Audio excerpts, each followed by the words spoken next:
Chapter 1024. Hellion Vivian thought that her actions had hurt His Highness, so she immediately pointed to the heavens and swore, "I'll throw this crappy phone aside in a moment and never take photos of you again." "Then what if I take a photo for you?" Beligaju took the opportunity to ask. The hot-blooded Hellion Vivian instantly said, "Okay." As an arms tycoon, this kind of thing was a piece of cake. As long as it could make her other half happy, taking a photo was nothing. Beligaju looked at her and slowly smiled.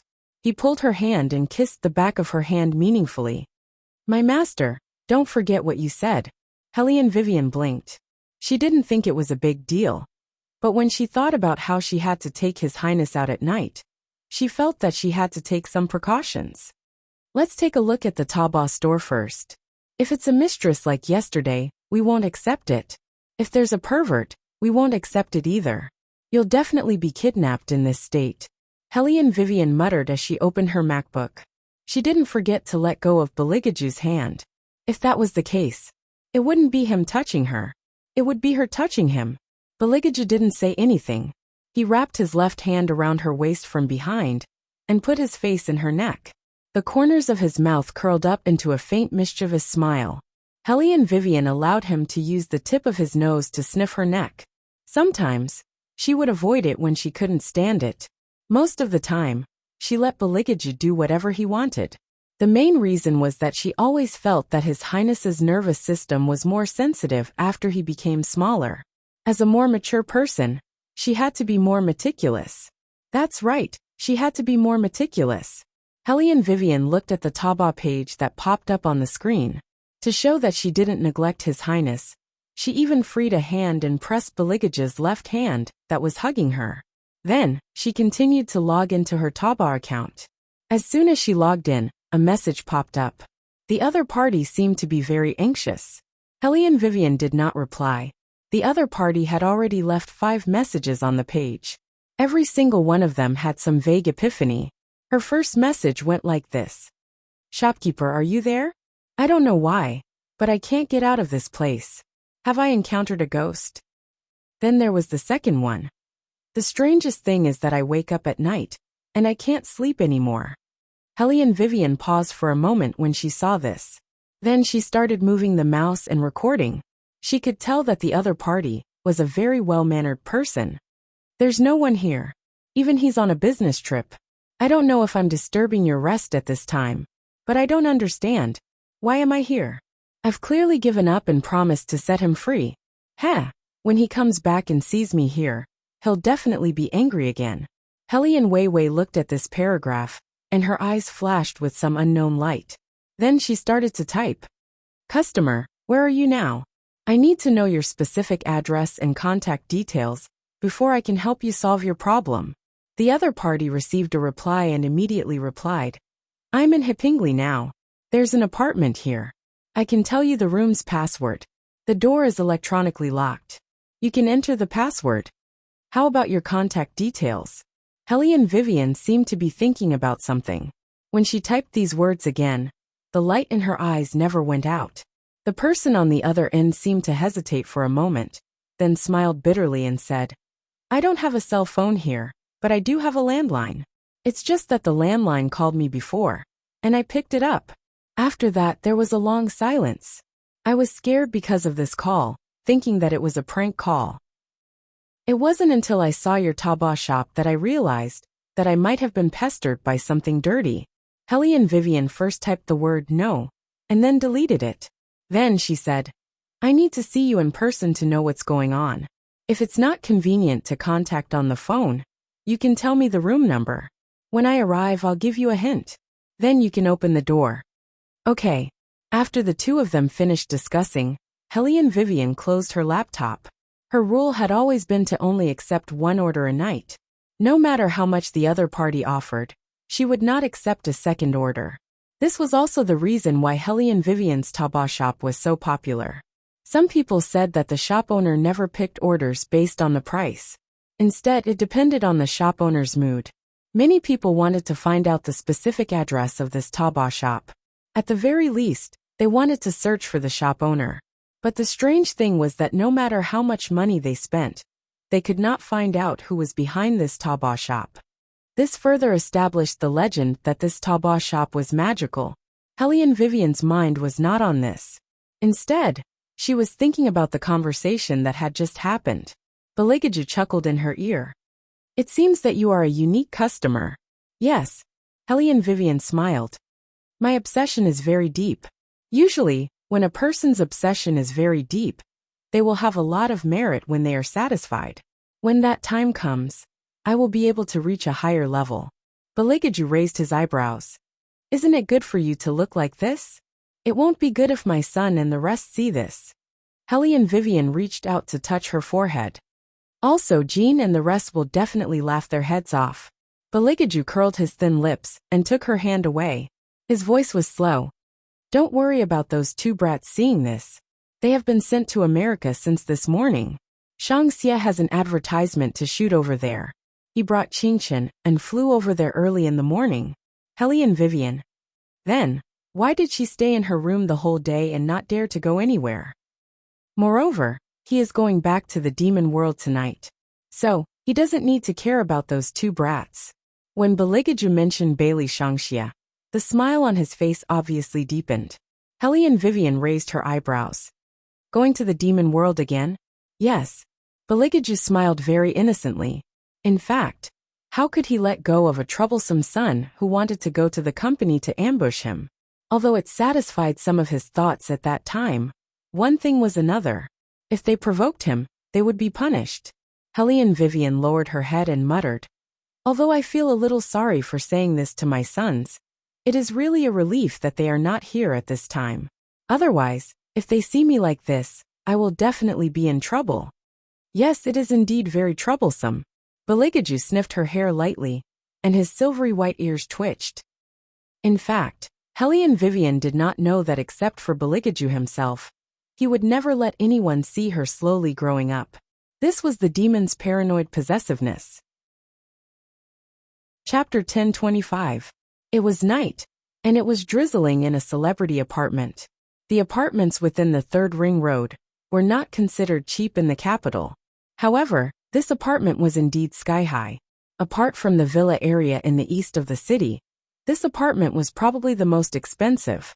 As soon as the car stopped, one could see a successful person entering the apartment with a briefcase. The apartments here were all electronic services. The security index was very high, and there were cameras everywhere. Of course, any camera was just a pile of scrap metal to His Highness.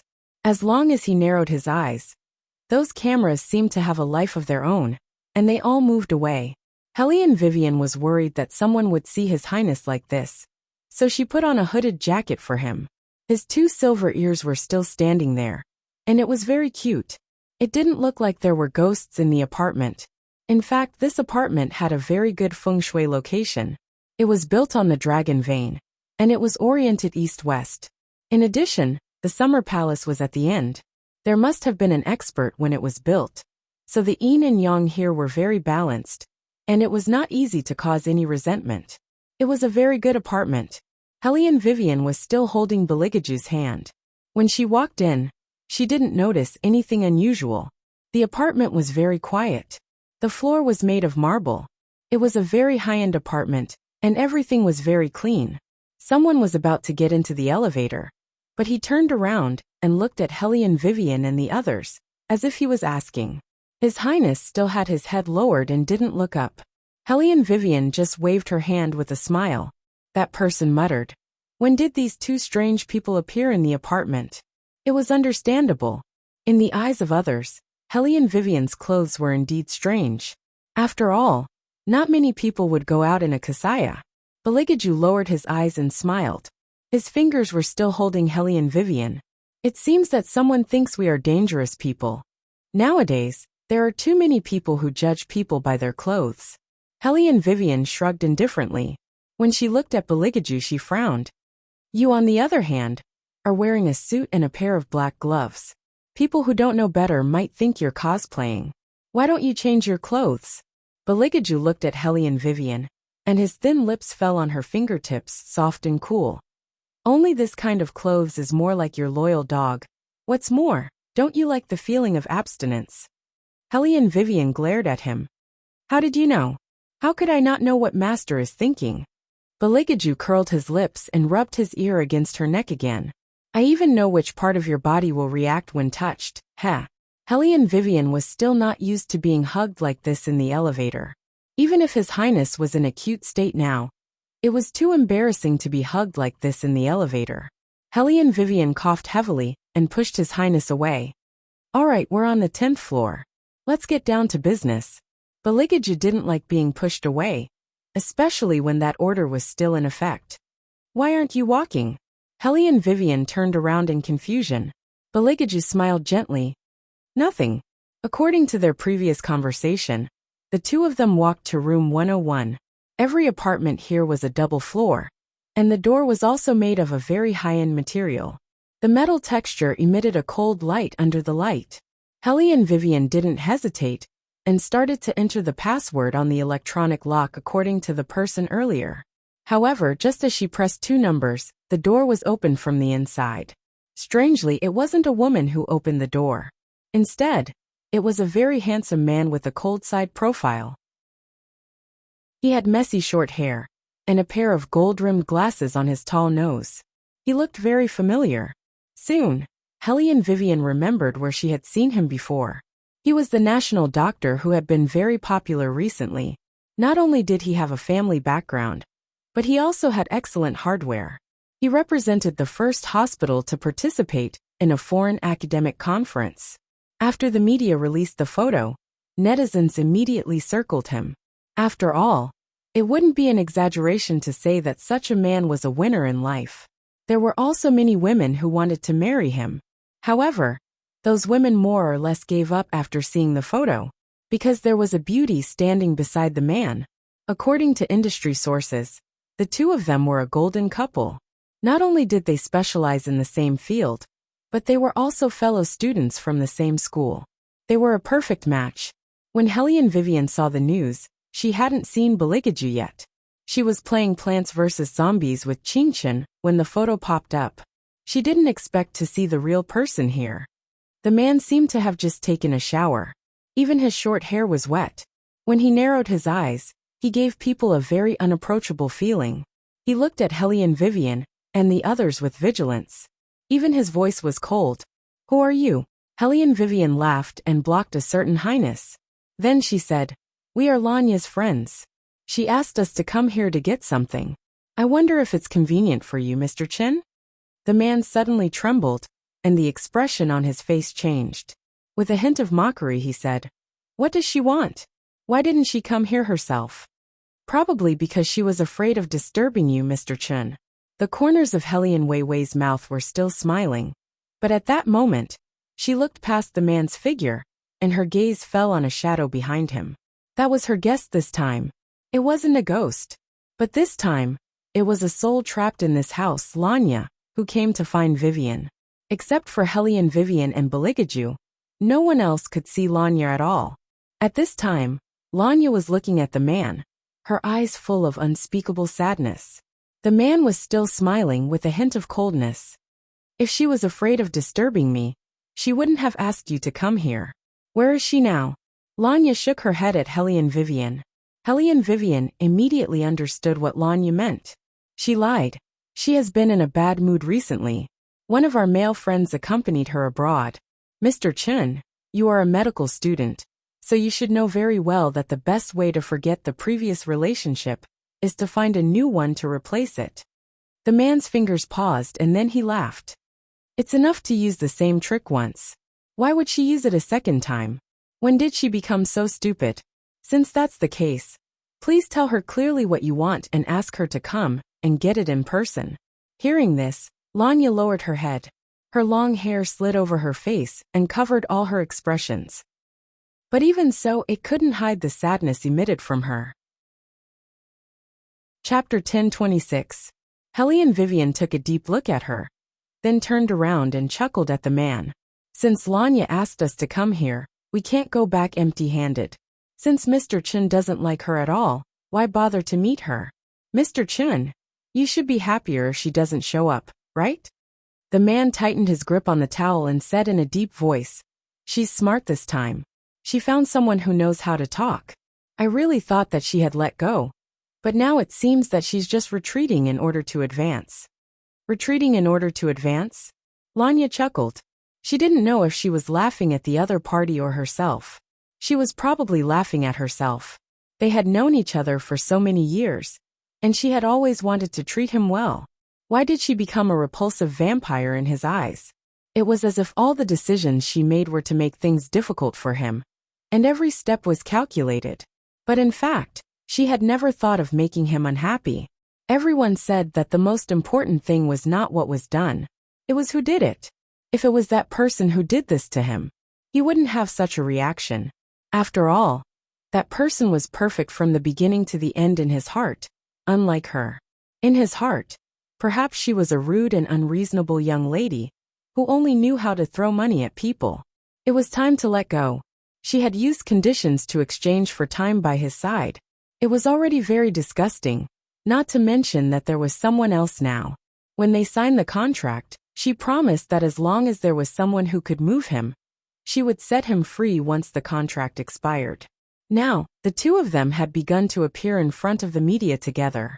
As the most outstanding doctors, they were a perfect match, and she seemed to be a stumbling block between them. It was no wonder he hated her so much. Lanya reached out and pressed the strands of hair in front of her forehead. As if she had made up her mind, she said something to Hellion Vivian. The man couldn't hear this sentence at all. The people and things in the world of the living were separated from the people and things in the world of the dead. Without a medium to transmit, the people in the world of the living couldn't hear the voice of the soul at all. As a phoenix, Hellion Vivian was naturally different. She looked at Lanya and nodded gently. Then, she retracted her gaze and said to the man, "Mr. Chun, your reaction is all within her expectations." Lanya said that if you're still worried about her pestering you, you can take a look at the cabinet in your study. Both copies of the contract are in there, and both are original copies. You can burn them or destroy them. As for the rest, she has already explained to the Lon family that you broke up peacefully, so you don't have to worry about the relationship between the two families being affected because of your breakup. Even her brother won't ask you to be responsible for her anymore. She's going overseas with her friends. Perhaps she was too foolish to see through the past, but this time, she has thought it through clearly. She even asked me to apologize to you on her behalf when I see you. She said that even though she can't smile and wish you well now, she will be able to let go of everything when she comes back in 3 years. She said that she hopes you can forgive her. Even though she's older than you by a year, she didn't know how to give in to you at all. She was the one who forced you to do what you didn't want to do. However, since both families are longtime friends, it's best if you don't become enemies with her. Back then, she was the one who started it. Although you don't believe me now, she really wants to set you free. She said that she hopes you and Xiao Ziqiu can grow old together. You're lying to me. When the man heard Hellion Vivian's words, he suddenly laughed and said, "She can't be the one who said those words." Hellion Vivian met the man's gaze and did not avoid it at all. "If you don't believe me, Mr. Chun, you can go and take a look at the cabinet in your study to see if the contract is there.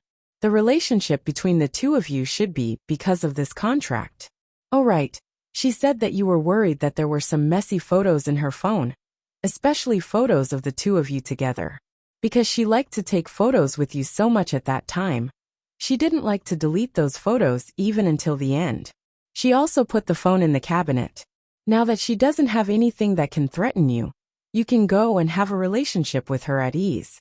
As for the thing that she asked me to take from the beginning, if you really don't want to give it to you, you can burn it. She won't come here again." "That's great." The man's voice was very calm. He did not remember how he closed the door. He thought that he would see that infuriating face. He did not expect that everything would be out of his expectations. "Is this another new trick?" The man sneered and raised his head to take a sip of water, as if that was the only way to suppress the sense of loss that rose from the bottom of his heart. However, an inexplicable uneasiness urged him to quickly walk into the study.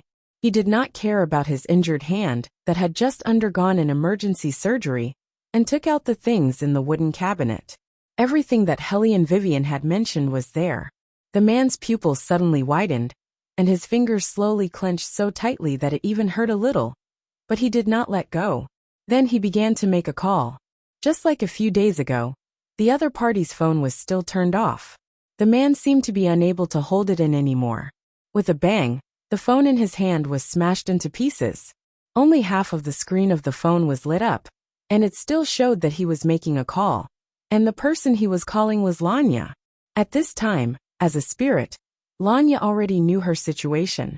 She stood at the door of Unit 101 and looked at Hellion Vivian and the others with a bitter smile.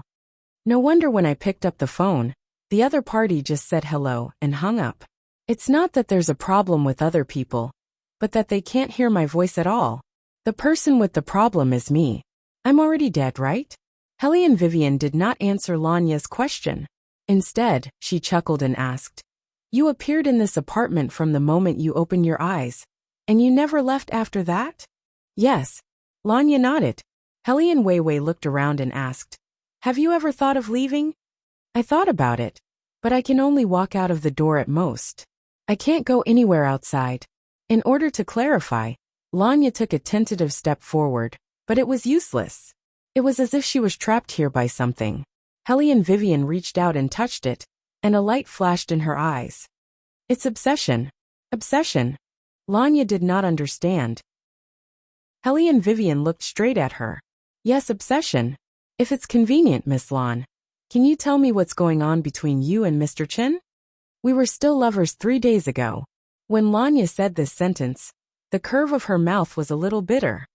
"It's just that other people are willing to be in love, but I negotiated with him." Chapter 1027.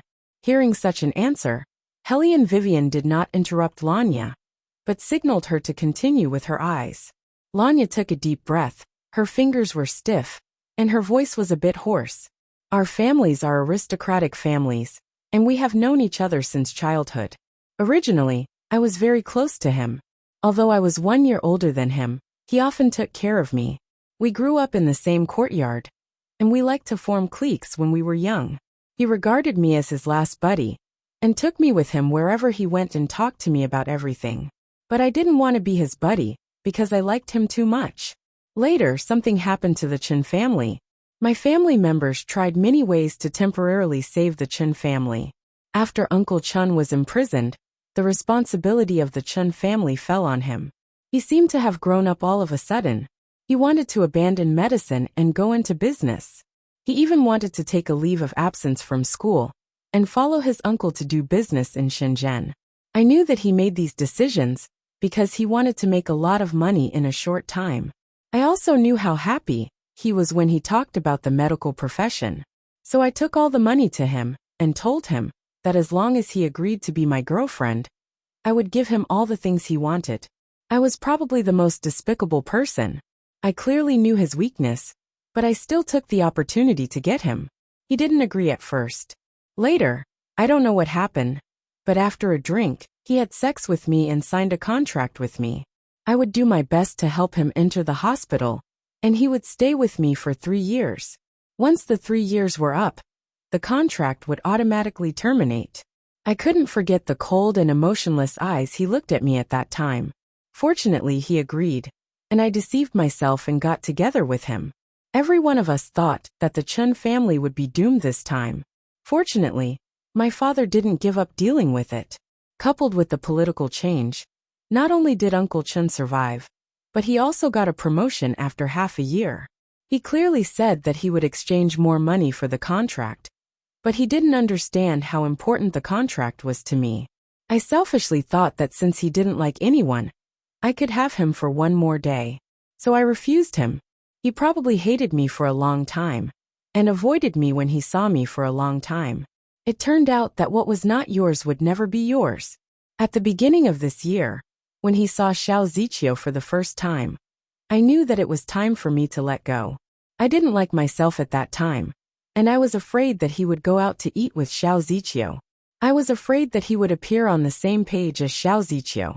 My life was not stable, and I started to lose my temper.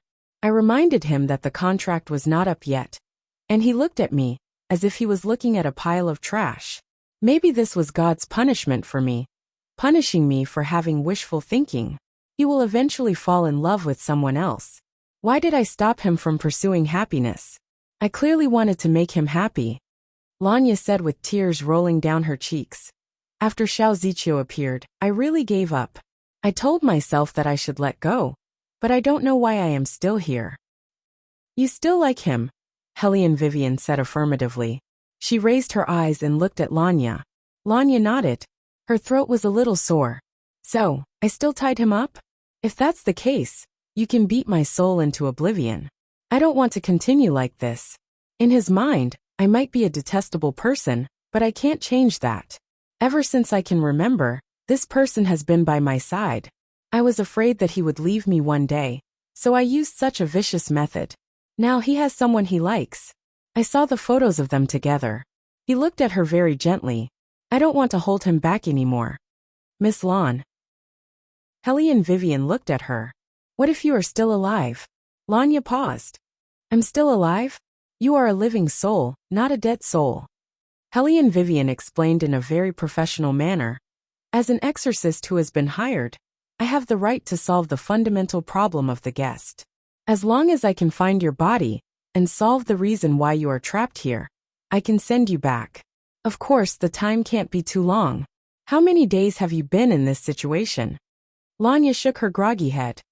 I think it's been 4 or 5 days. I don't really remember. You still have 2 days to return to your body. This is commonly known as the first 7 days. If you return before the first 7 days, you will be able to extend your lifespan. Once you exceed the first 7 days, your soul will be infected with the aura of death. At that time, the ghosts will appear and take you to the underworld to reincarnate. Now we still have time. Hellion Vivian's voice was very light. Lanya lowered her eyes slightly. If I can come back to life, I will probably go abroad first, like what you said at the beginning, to relax. I probably want to escape. I have known him for too long, so long that I feel heartache whenever I see him. But people are like that. They have to grow up eventually. I will stay abroad for 3 years, and forget about him a little every year. When I have completely forgotten about him, I hope to come back and face him and his wife with a smile. I want to give him my blessings. Even if we are not lovers, we have been playmates since we were young. I don't know if he will still hate me as much as he does now, or if he will think that I came with ill intentions. But what I want to do is simply to return to the position of a good friend in my heart. Okay. Hellion Vivian smiled. Miss Lan, you are very worthy of my help. Worthy? Lanya always felt that this shop owner's words were very interesting. What surprised her was that the shop owner was only about 15 years old. Chen Zhendong might have already thought that she did not matter. Otherwise he would have noticed this. How could she have a 15-year-old friend by her side? Lanya smiled. The weight on her shoulders seemed to have lightened a little. She felt a stab of pain in her heart, but compared to the first day, it was much lighter. Humans were probably like this. The pain would not be so painful after a while. Hellion Weiwei looked at her expression, and her smile deepened. I personally like the feelings of childhood sweethearts, and I also like Miss Lan's character. It's just that Miss Lan doesn't have any idea of the cause of her own death. Don't you think it's strange? Cause of my death.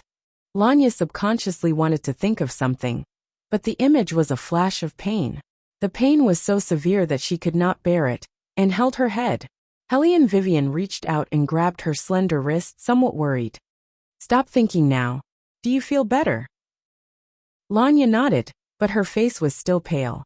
Hellion Vivian turned to look at a certain prince who had not said a word since the beginning. What do you think? Chapter 1028. My respected master, you finally remembered my existence. Beligage's eyes were filled with elegant resentment. His 2 furry silver ears were exposed from the cloak as he moved, making him look like a miniature version of the demon butler in comics. The most important thing is that you don't want to remember. Since she can't remember, why don't I help her remember? Demons were born with the ability to hypnotize people, especially souls that were removed from their bodies. Lanya froze on the spot, and the image in her mind started to become clear. So that's what happened. She drove to find him that day, because she wanted to give him something personally and set him free. She didn't expect to hear him say words of hatred to Xiao Ziqiu. Xiao Ziqiu was undoubtedly gentle. She was persuading him to calm down. But it didn't make sense. She had already called him that day and told him that the contract was over, so he could do whatever he wanted. Why did he still hate her so much? After she came out of the hospital, she became muddle-headed. She didn't have time to avoid the truck that was rushing toward her, and got into an accident. So that's the reason. Lanya smiled and seemed to be relieved. I'm really too stupid. I still held on to that little obsession until the end, which led to the current situation. Hellion Vivian looked at her and shook her head. No, if that's the only way, it won't trap you. It should be more liberating. Huh? Lanya didn't understand. At this moment, the door of room 101 was suddenly pulled open. It was Chen Jindong, the handsome surgeon. He looked at Hellion Vivian with a deep gaze. Why haven't you left yet? Something happened. Hellion Vivian looked into his eyes and suddenly smiled. Mr. Chen, you've always hated Lanya for so many years, right? But if it weren't for her, you wouldn't have been able to work in your favorite profession. Can't this eliminate your hatred for her? Lanya reached out and grabbed Hellion Vivian. Her fingertips were cold, but it was useless in the end. The voice that poured into her ears was cold, without a trace of warmth. No. If that's the case, why didn't you reject her back then? Hellion Vivian said calmly. Although I haven't known her for a long time, I can more or less tell that although Lanya appears to be very domineering on the surface, in fact, she won't make things difficult for anyone. Even this time, she was the one who first proposed to terminate the contract. She knows that you've met someone you like and stopped pestering you. Mr. Chen, you should be happier. After all, the two of you have been friends for a long time. If you feel that it's awkward to date someone, I'll tell Lanya to avoid meeting you as much as possible. However, I have to say something, Mr. Chen. There's a time limit to a person's love. Mr. Chen, you don't have to think that Lanya will like you forever and try to ruin your relationship with someone. In fact, before the contract had even expired, she had already requested to terminate it. Doesn't that prove that she won't do anything to you anymore? Although she used the wrong way to like you back then, to be honest, she didn't hold you back. Instead, after the two of you got together, she was the one who was treated unfairly. Because of that, she felt inferior when facing you. In the past 3 years, you didn't seem to treat her very well.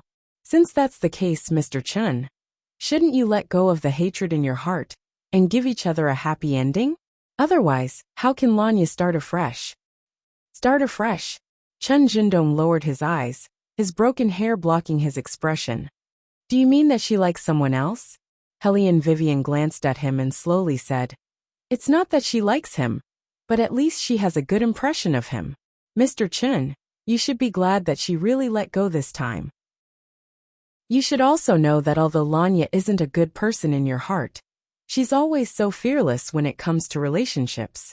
It's indeed difficult for her to forget you now.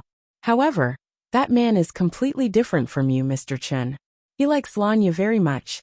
With such a person taking care of her, Lanya should recover soon. Is that why you want to terminate the contract? Chen Jindong laughed and clenched his hands. He looked up at Hellion Vivian and said, Since she doesn't even answer the phone, why does she care whether I hate her or not? Hellion Vivian was very indifferent. Everyone wants to say goodbye to their dishonorable past. Mr. Chen, to Lanya, you're probably that dishonorable past. Are you kidding me? Chen Jindong changed his indifference at the beginning, and his eyes were dyed red. I'm the one who should say that it's dishonorable. Lanya was shocked and slowly lowered her head, as if telling him to stop talking. Hellion Vivian did not stop this time. Instead, she chuckled and said, You're right, but the only difference now is that Lanya doesn't care about your attitude anymore. Since you can't get rid of your hatred for Lanya, then forget it. After all, this kind of thing can't be forced. Let's just treat each other as strangers when we meet in the future. After saying that, Hellion Vivian pretended to leave. Did she say all this? Chen Jindong clenched his fingers one by one. No matter what kind of attitude I have, she doesn't care? Hellion Vivian's expression did not change. Yes. Where is she? Chen Jindong's face was a little pale. Tell me where she is. Even if it's going to end, I want to hear it from her in person. Hellion Vivian chuckled. Why? You don't like her? Hearing the word like, Chen Jindong's back trembled. Hellion Weiwei's eyes were smiling. Or do you actually like her very much? You just don't want to admit it. Are you worried that you'll lose to her? After all, she has always seemed to be more flexible than you. How is that possible? Lanya wanted to stop Hellion Weiwei, because she knew very well that if she had not proposed to be together that time, he would never have considered to treat her as a lover. They would only be best friends. She was the one who broke that relationship, which led to the two of them falling into such a situation. Of course not. Chen Jindong quickly gave an answer, which seemed to be very cold. I just think that she won't let go so easily. Hellion Weiwei replied with an "oh," and laughed again with a hint of mockery. Mr. Chen, didn't I tell you before? She is no longer the Lanya of the past. Now that she has feelings for someone else, it means that it is easy for her to let go. Then why did she come here? Chen Jindong looked at Hellion Vivian. I know very well that she came here before. She didn't go abroad at all. Chapter 1029. Lanya was shocked again, and she looked a little flustered. Hellion Vivian asked calmly, if she really came, why didn't you see her? Chen Jindong was suddenly speechless, because even he did not know why he could not see her, when he clearly felt that she had been here. Actually, Mr. Chen, why are you wasting your time on Lanya? Hellion Vivian saw that he was deep in thought, so she chuckled and continued. I heard from Lanya and read the news. You should be ready to pursue someone else. Since that's the case, why don't you two break up peacefully? Chen Jindong did not speak again. In fact, Lanya knew very well what he was thinking. He was probably still worried. After all, she only asked him if he wanted to break up with her. He drove her out of the house. It was raining that day, and it was extremely cold when the water droplets fell on her body. She did not cry. The next day, she had a fever of 39 degrees Celsius, and she was alone in the hospital with a blanket. Through the window, she could still see him and her walking together in their white coats. Thinking about it carefully, it was from then on that she seriously considered breaking up with him. Who knew that after she recovered and calmed down, and wanted to have a good talk with him, she would get into a car accident, because she could not accept that scene. He was probably worried that she would ruin his relationship with Xiao Ziqiu. After all, she had used tricks to get him back then. In his mind, she had long become a person who would destroy other people's relationships for her own sake. In fact, he did not understand. Her pride might be lowered because of love, but she would not destroy anyone's relationship. She had said from the beginning that if he met someone he liked, she would set him free. He did not even give her that little bit of credibility. It was obvious how sad her life was for the past 3 years. Lanya did not know why she was crying. Perhaps it was because the grievances had accumulated to a certain extent. She could not bear it anymore. For 3 years, she threw away her self-esteem in exchange for time with him. Because she was too afraid of losing him. She thought that she would get something, even a little bit of gratitude. However, in the end, all she got was disgust and her love that was about to run out. No one knew how she felt when she was curled up in the hospital that day, watching the penicillin in the bottle flow into her blood vessels. She was in great pain. It was as if her internal organs had been hollowed out. She thought that if she could choose again, she would not say that she liked him. She would distance herself from him the moment she realized her feelings. However, in this world, there was no such thing as a medicine for regret. Lanya was somewhat glad that the heavens had let her get into this accident. If it wasn't for this car accident, she might not have known how insignificant she was in his heart. He had never been a person who liked to take photos. However, there was a group photo in the book. There were many people in the group photo. Xiao Ziqiu was one of them, but his position was quite far away. At that time, the Chen family was still safe. Even when they were graduating, he still had to put his arm around his shoulder to show the intimacy between them. Should he say that he was stupid? At that time, she didn't realize that maybe he already had someone he liked. He was the most evil person. If it wasn't for that contract, perhaps they would have been together long ago. In the beginning, she was indeed jealous of Xiao Ziqiu. That woman had everything that she didn't have. For example, she was gentle, considerate, and coquettish. Moreover, she was younger than Chen Jindong. Most importantly, when Chen Jindong faced Xiao Ziqiu, even his eyebrows were curved into crescents. That gentleness was completely different from when he was with her. Come to think of it, even when he was with her, he was unusually passionate. She didn't even dare to make him angry, because this relationship was destined to be unequal from the beginning. If it was Xiao Ziqiu, he would have been more patient. After seeing the photo, she figured it out. She wanted to repay him, no matter what. However, at that time, she found that she couldn't leave the house. At first, she wanted to call her elder brother. But for some reason, she found that the phone in the house could only be picked up but not called. She had no choice but to contact her family through the internet, but it was still to no avail. Only when she visited a Taobao shop and saw the owner did she realize that she had become a soul. The most ridiculous thing was that she was in such a state and couldn't leave because of her obsession. I regret it. Lanya, who had never been willing to say these 4 words, suddenly smiled. Tears slid down her cheeks. Hellion Vivian glanced at Lanya behind her, turned around, and looked at Chen Jindong. Mr. Chen, have you ever thought that Lanya would regret it one day? Chen Jindong's eyes widened. Regret? That's right. Hellion Weiwei's eyes were clear as she continued.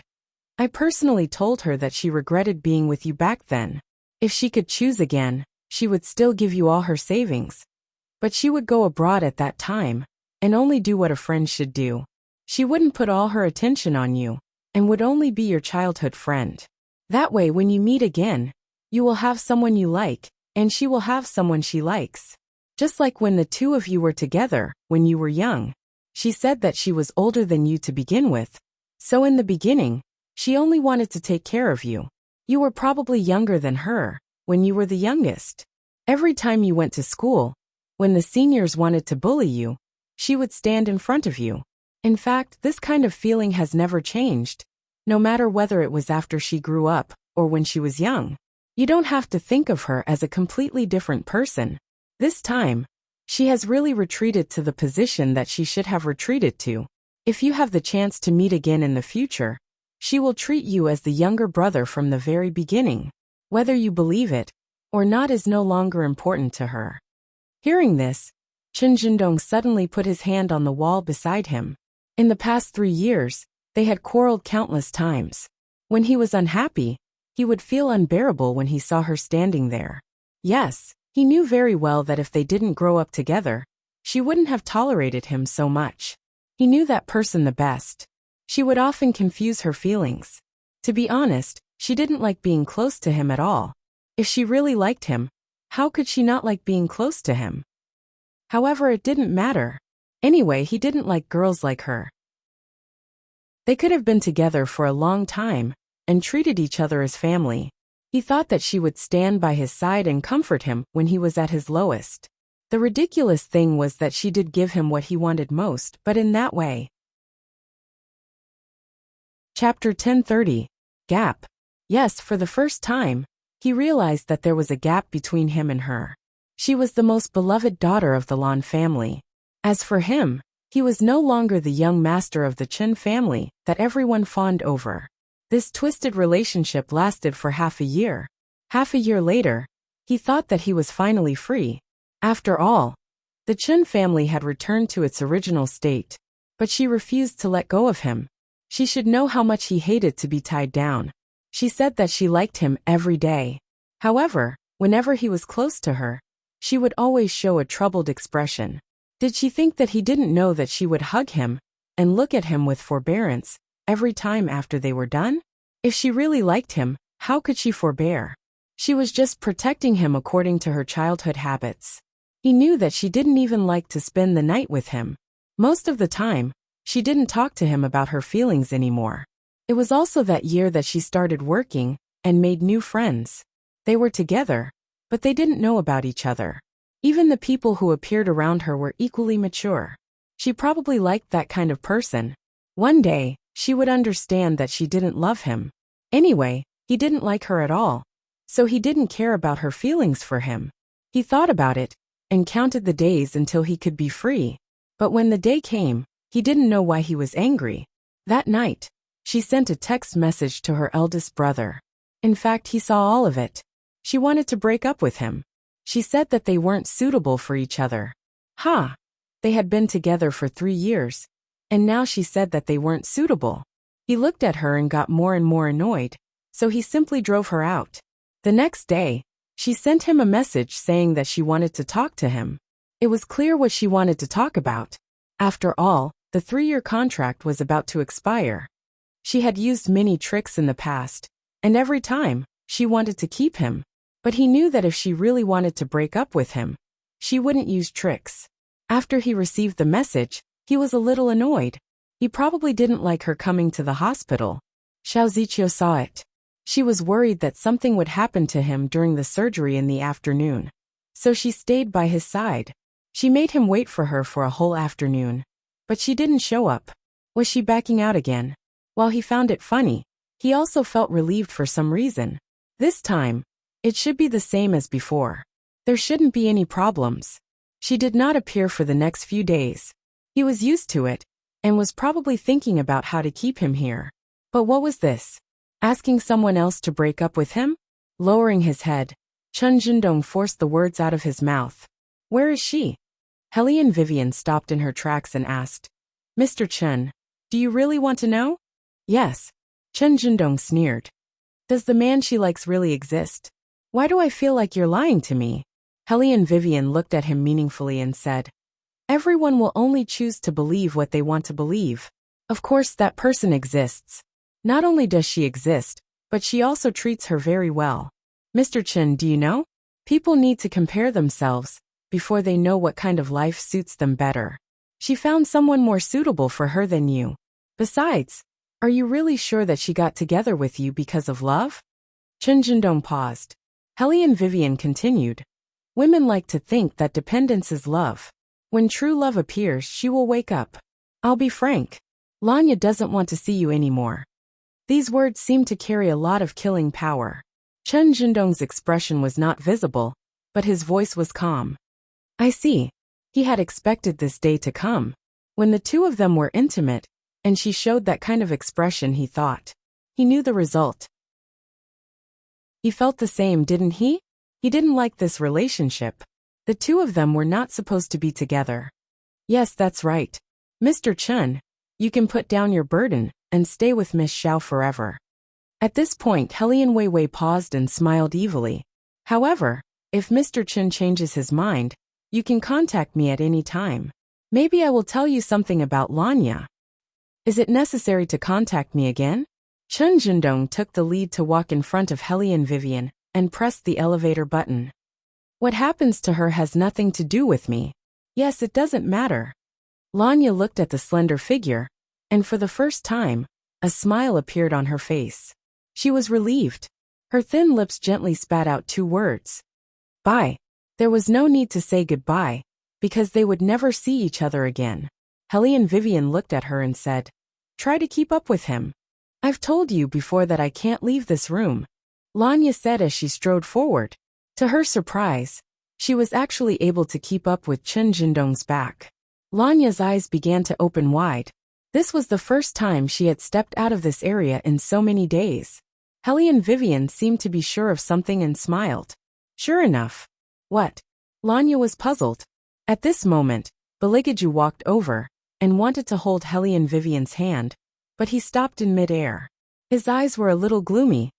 My master, you're getting more and more cunning. When you lie, I really want to bully you. Who can bully you in this state? Hellion Vivian reached out and rubbed his ears, smiling very happily. Beligaju also smiled wickedly. Indeed, I can't do anything in this state. However, how could he guarantee that he would always be in this state? So his master was sometimes really naive and cute.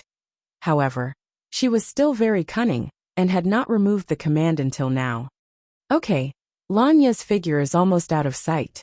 We must hurry up and follow her, Hellion Vivian said as she held Beligaju's hand and ran downstairs.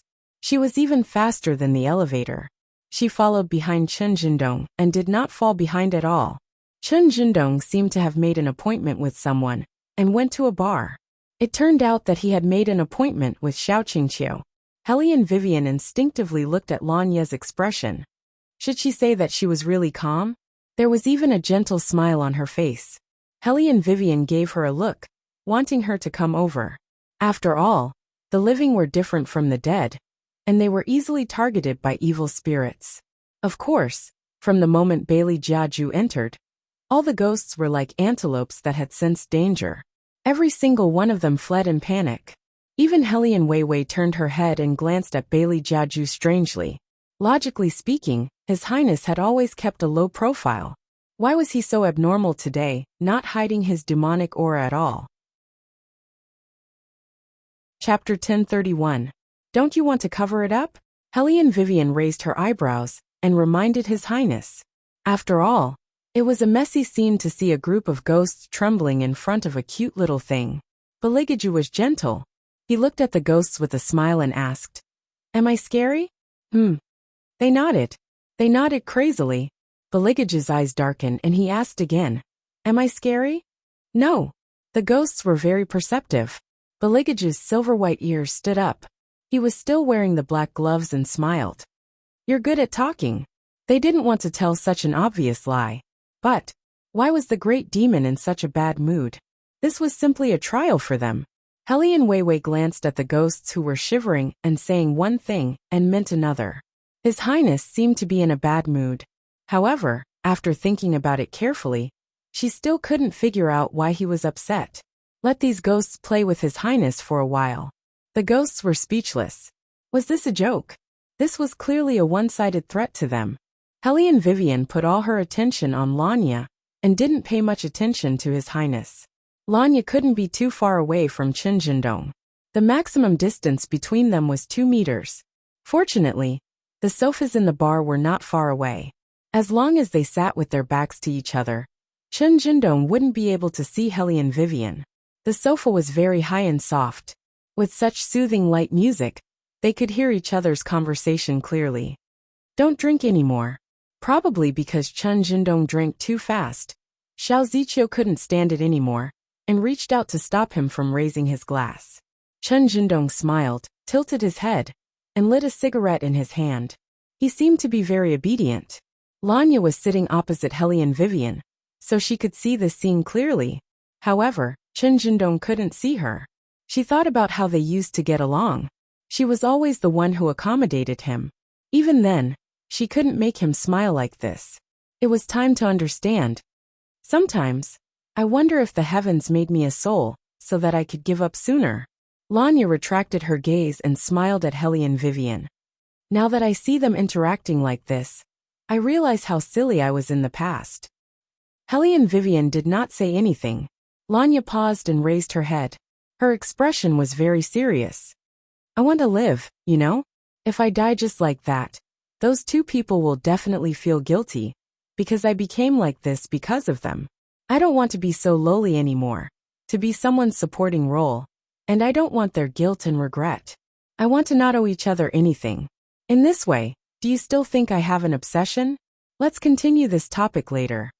Hellion Vivian looked at her vibrating cell phone and suddenly smiled. There's a call. Let's hear what Mr. Chen has to say. Lanya was stunned and looked at Qinzhendong, who had drunk more than 10 bottles of wine. Xiao Ziqiu went to the bathroom, leaving him alone at the table. Did he take the time to call? Hello, Mr. Chen? Hellion Vivian's voice was very low.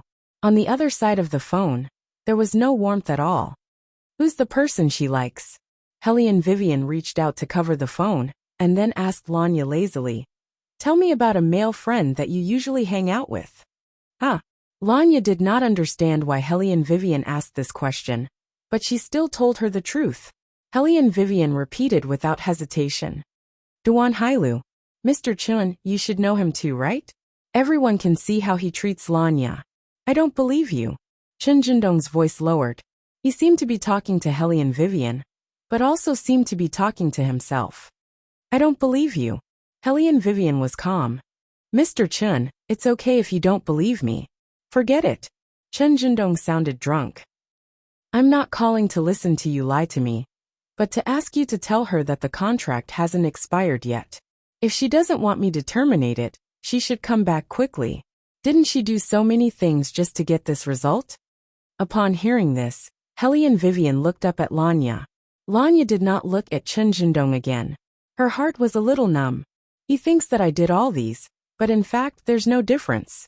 Even if I've become a spirit, I'll still stay by his side because of my obsession. If I were him, I'd feel the same way when facing such a shameless person. Helly and Vivian looked at Lanya and let the phone remain silent. Then she said faintly, "I'm not talking about you but him." Lanya was shocked. "What do you mean?" Helly and Vivian did not answer Lanya's question immediately.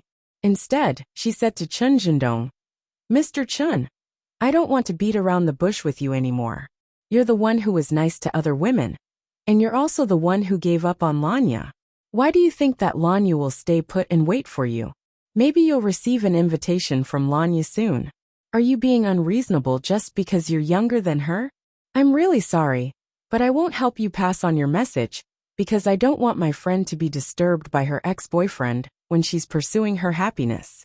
To be honest, Mr. Chen, if you keep this attitude, Lanya might even hate you when she sees you again." Hate? Chen Jindong was shocked. He even had difficulty breathing. So, she's really in love with someone else. Yes. Helly and Vivian's words were very simple. After getting such an answer, Chen Jindong did not say anything else. Instead, he looked down and hung up the phone. He did not keep drinking like he did just now. Lanya smiled. He's probably not bothered about me anymore. I know that she's really in love with someone else. I'm relieved. As expected, Xiao Ziqiu walked over and reached out to touch his head. Then he hugged Xiao Ziqiu in his arms. From Lanya's angle, she could still see Xiao Ziqiu's slightly red face. Lanya thought that she could finally be free. After she died. Yes, she died. If this went on, she might not be able to return to her body. But it did not matter. Finally, he could pull out all the thorns in his heart one by one. They all said that love had no substance. Wait until you feel the pain in your heart for the first time. Then, you'll realize that you've fallen in love with someone. She fell in love with him too early. Therefore, even forgetting was painful for every bone in her body. She had to disassemble and reassemble herself, and then watch him embrace someone else. As long as she did this, she could say it casually. "Chen Jindong, I don't like you anymore. It's true. I don't like you anymore." Chapter 1032. Lanya took a step forward and was finally able to cover a distance of 3 meters. At that moment, she knew that she had let go of everything. She turned around and thanked Helly and Vivian. Helly and Vivian narrowed her eyes and said, "I didn't do anything, because I can't send you back yet." "That's good enough," Lanya said with a smile. "There are less than 3 days left. Before that, I can still maintain this appearance to see my family and friends. Unlike the previous few days where I can only stay in the same place. Shop owner, I hope you and the person you like can be happy." After that, Lanya glanced at Beligaju, who was sitting next to her, and said, "You two are a good match." Helly and Vivian did not know how Lanya could tell the relationship between her and His Highness. She was stunned for a moment. Beligaju, who had been silent all this time, looked up and smiled elegantly. "Thank you, we will." Lanya did not say anything else. She took one last look at Chen Jindong and turned around, tears flowing down her cheeks. Her back was very straight. She was fearless, just like every time she negotiated a contract in the business world. However, there were scars behind every strong front. Lanya left too quickly, so she did not know that right after she left, a hoarse voice sounded in the bar. A hoarse voice came from the bar. Can her liking only last for so long? 3 years? No, that's not right. She didn't like me from the beginning. Helly and Vivian turned around and looked at him. Chen Jindong pressed his stomach with one hand and pushed away Xiao Ziqiu, who was trying to help him with the other. He looked at Xiao Ziqiu and said, "She didn't want to answer my call. That person should be telling the truth. If she likes someone else, what am I?" He had expected this day to come. That was why he tried his best not to fall for her. Because he wasn't sure if he could bear her leaving after being loved by her like that. He thought that it would not be so soon. It did not make sense for it to be so soon. "Senior." Xiao Ziqiu wanted to stop Chen Jindong, But Hellion Vivian turned around and stood in front of them. From what Mr. Chen said, it doesn't seem like you dislike Lanya. Hellion Vivian looked at Chen Jindong. She did not care about his expression and said directly, Mr. Chen, if you want to see Lanya again, please come with me. Upon hearing this, Chen Jindong's eyes widened in shock. Without thinking twice, he caught up with Hellion Vivian. No, senior brother, your stomach must not be acting up. You must go to the hospital first, Xiao Ziqiu insisted. Hellion Vivian looked at Chen Jindong with a faint smile. Mr. Chen, do you think it's appropriate for you to have another woman by your side at this time? Xiao Ziqiu's expression changed. I didn't. I believe you. Hellion Vivian really believed him this time. What I want is Mr. Chen's decision. It has nothing to do with Miss Xiao. Chen Jindong said in a deep voice. Ziqiu, go back first. When we meet again this time, ask Chenjie to come along. Then, you won't be misunderstood again. Xiao Ziqiu did not let go of his hand. Next time is next time. Senior brother, it's really not good for your health to be delayed for too long. That's my business. Chen Jindong's voice was very calm. If one listened carefully, one would know that there was coldness in his politeness. Xiao Ziqiu paused, and his fingers slipped down. Hellion Vivian did not look at Chen Jindong. Instead, she turned to look at Beligaju, who was beside her. What if there's another woman by your side, and I misunderstand her? Beligaju raised his eyebrows and said slowly, apart from you, what other woman by my side have I ever had? Hellion Vivian chuckled, and looked at Chen Jindong's face again. This is why Lanya left you. Chen Jindong's body suddenly swayed. How many years has she known you? And how many years has Miss Xiao known you? Hellion Vivian said in a very calm voice. Whether you did it on purpose or not, you've wronged her because of another woman. Xiao Ziqiu opened his mouth.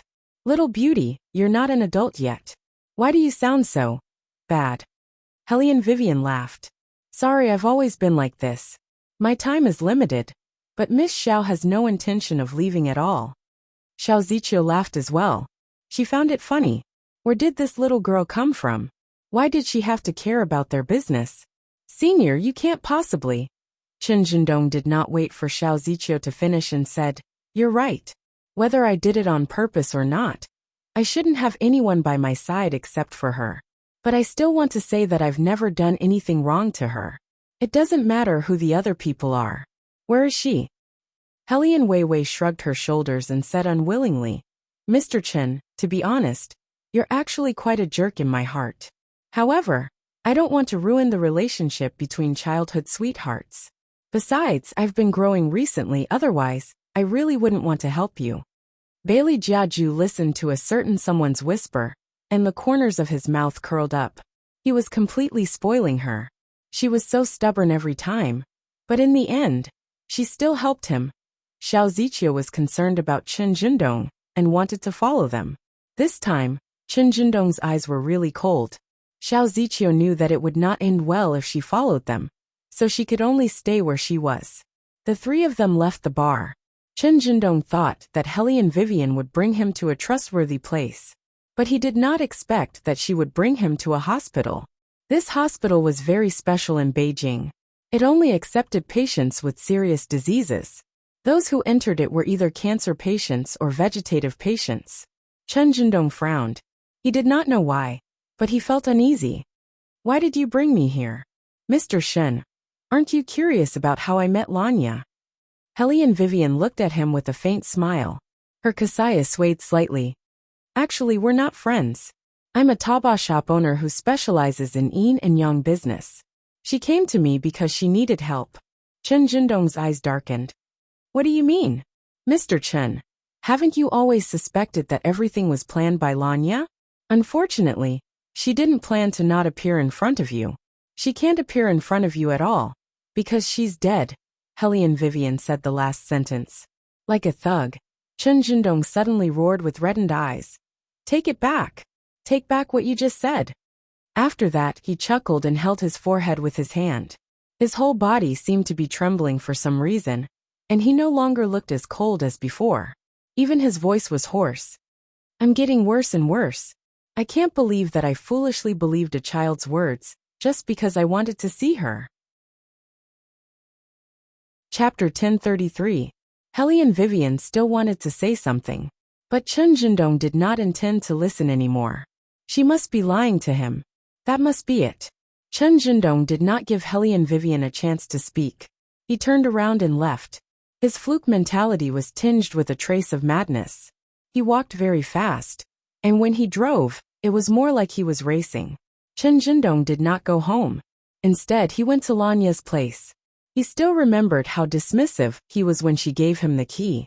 But now he pressed the doorbell, hoping that someone would open the door for him. He kept calling that number. It was still not in the service area. He had never experienced a moment where he couldn't find her. So he had never paid attention to how to find her, except for the apartment they shared, and the phone they used to contact each other. Yes, her friend. Chen Jindong turned on the phone again and paused. In the past 3 years, he had never cared about who her closest friends were. He only remembered hearing her say that she would not play with those people in the past anymore. It seemed that because of his attitude, the few brothers in the courtyard were not as friendly to her as before. As for the new friends she made, he seemed to have never listened to them carefully, so much so that she became quieter and quieter in front of him.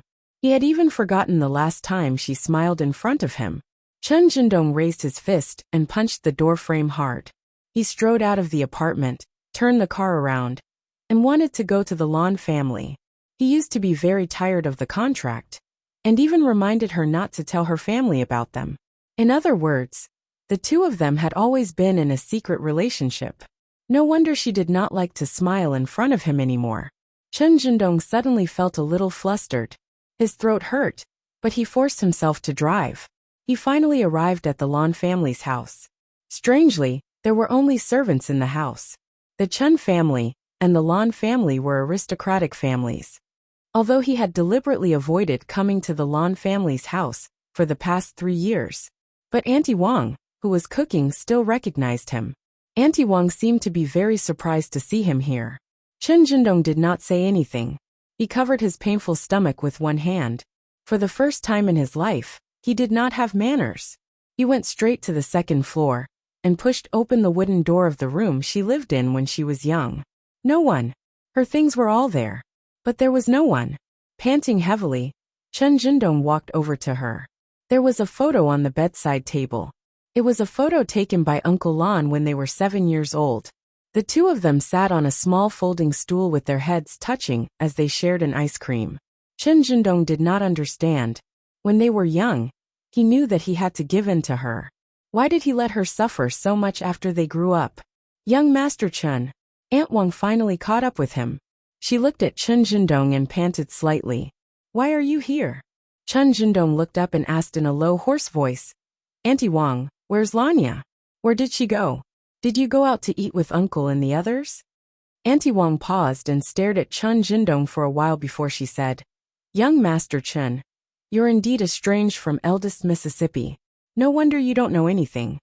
Speaking of this, Auntie Wang's eyes were obviously red.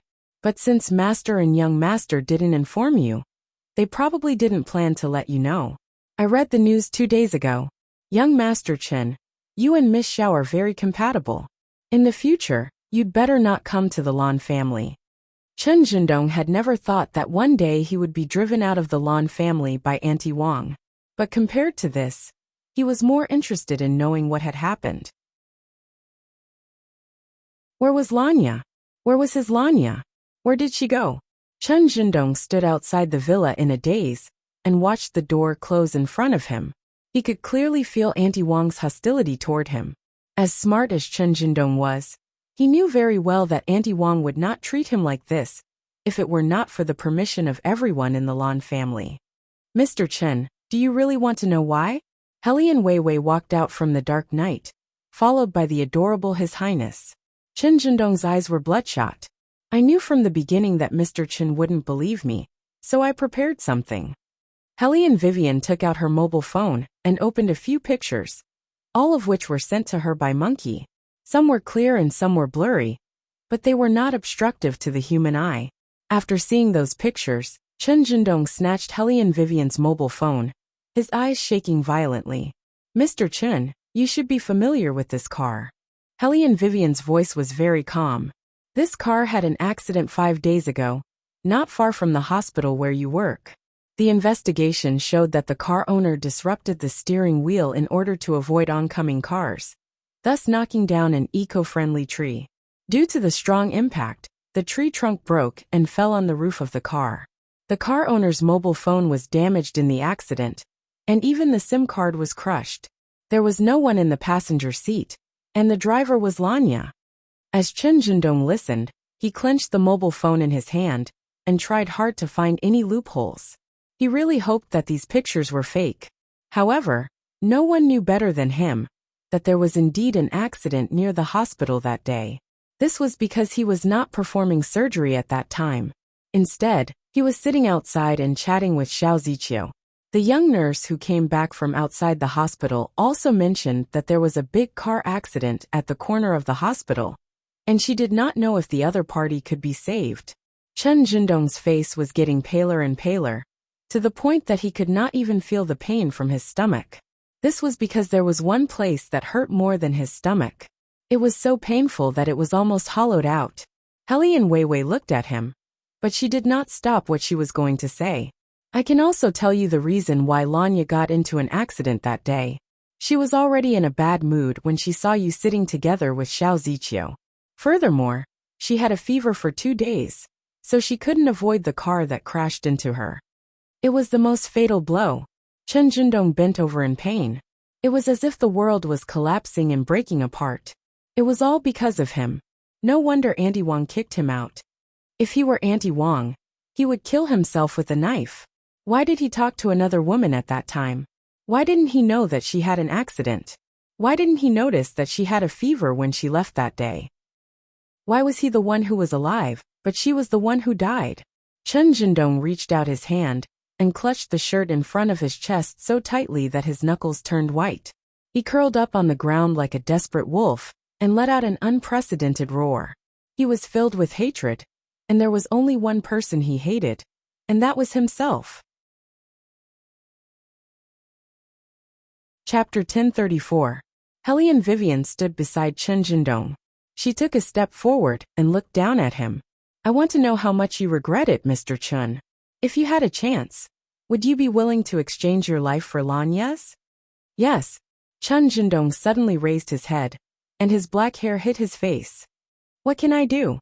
I'm willing to try anything. Please, as long as she can come back. I don't care what happens to me, as long as she can come back. Helene Vivian smiled. As long as you're willing, Mr. Chen. I told you that I'm a Taobao shop owner, and I only deal in yin and yang businesses. I lied to you about one thing, Mr. Chen. Lanya is not dead, but without your consent, she can only live for 3 days at most. She's now in the hospital I took you to before. She's in a deep coma with tubes all over her body, and she needs to be resuscitated from time to time. The doctors have already pulled her back from the brink of death twice. The 3rd time is her tribulation, and if you can give her your lifespan, she can pass the tribulation safely. Okay. Chen Zhendong did not even ask how many years he would give her, and how he would give it. He looked at Helene Vivian with a deep gaze. Helene Vivian looked at him and asked, even if she doesn't like you like before after she wakes up? You should know that no one will be loyal to you after seeing that scene. Besides, you haven't shown up for 5 days. The Lan family is not stupid. They know very well why Lanya appeared near that hospital. And they know that you've been intimate with Xiao Ziqiu recently. Even if it's an illusion, the Lan family will never allow Lanya to like you again. Maybe after she wakes up, the Lan family will keep her away from the Chen family. Besides, her elder brother has always doted on her, and she has a lot of good resources around her. It won't be long before she finds her ideal husband. I've said before that the best way to forget an old relationship is to start a new one. Even if you exchange your life for Lanya's, she won't be grateful to you. She might even gradually forget about you because you're not by her side. Chen Zhendong clenched his fingers and loosened them one by one. His throat hurt as if he had swallowed a knife. Yes. Even if she would forget him, even if he was no better than a beast in her heart, he also wanted her to come back to life. In the past, what he was most afraid of was that she would suddenly wake up one day and realized that her feelings for him were not love. Only now did he realize that what he was most afraid of was that after she left, he would still be alone in this world. The two of them shared too many memories. He still remembered that when they were young, he would sit on the floor and play with building blocks when she would fall out of bed. When he saw the blood on her face, he would cry before she could cry. Were people always like this? He was the best at expressing himself when he was young. When they grew up and were spoiled, they would forget the person they treasured the most. If that's the case, then come with me, Helian Weiwei said as she brought Chun Jindong to another place. That place was no longer the intensive care hospital at the beginning. Instead, it was the corner of a road. On the left side of the intersection, there was a broken tree. Because it was already late at night, this place looked particularly desolate.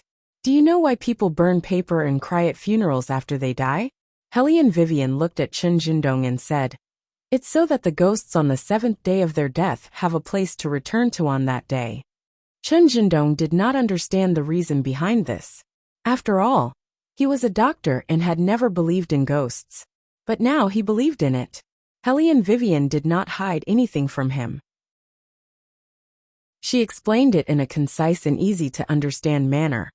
Under normal circumstances, after a person dies, the thing they miss the most is their physical body. Even if they are chained by Oxhead and Horseface, it can't stop them from longing for their previous life. This is because the physical body is the only thing they can leave in this world. So when I saw Lanya, I was very puzzled as to why she was trapped in an apartment instead of wandering near her physical body. It was only after I saw you that I understood.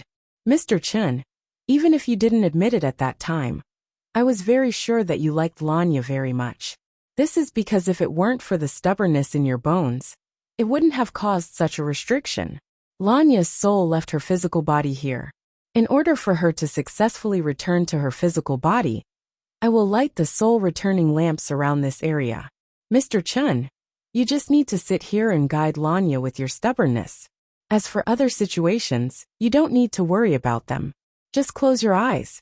However, there is one thing that requires your lifespan to light up. So, you have to tell me your birth date later. If you don't know your birth date, you can also tell me your ID number.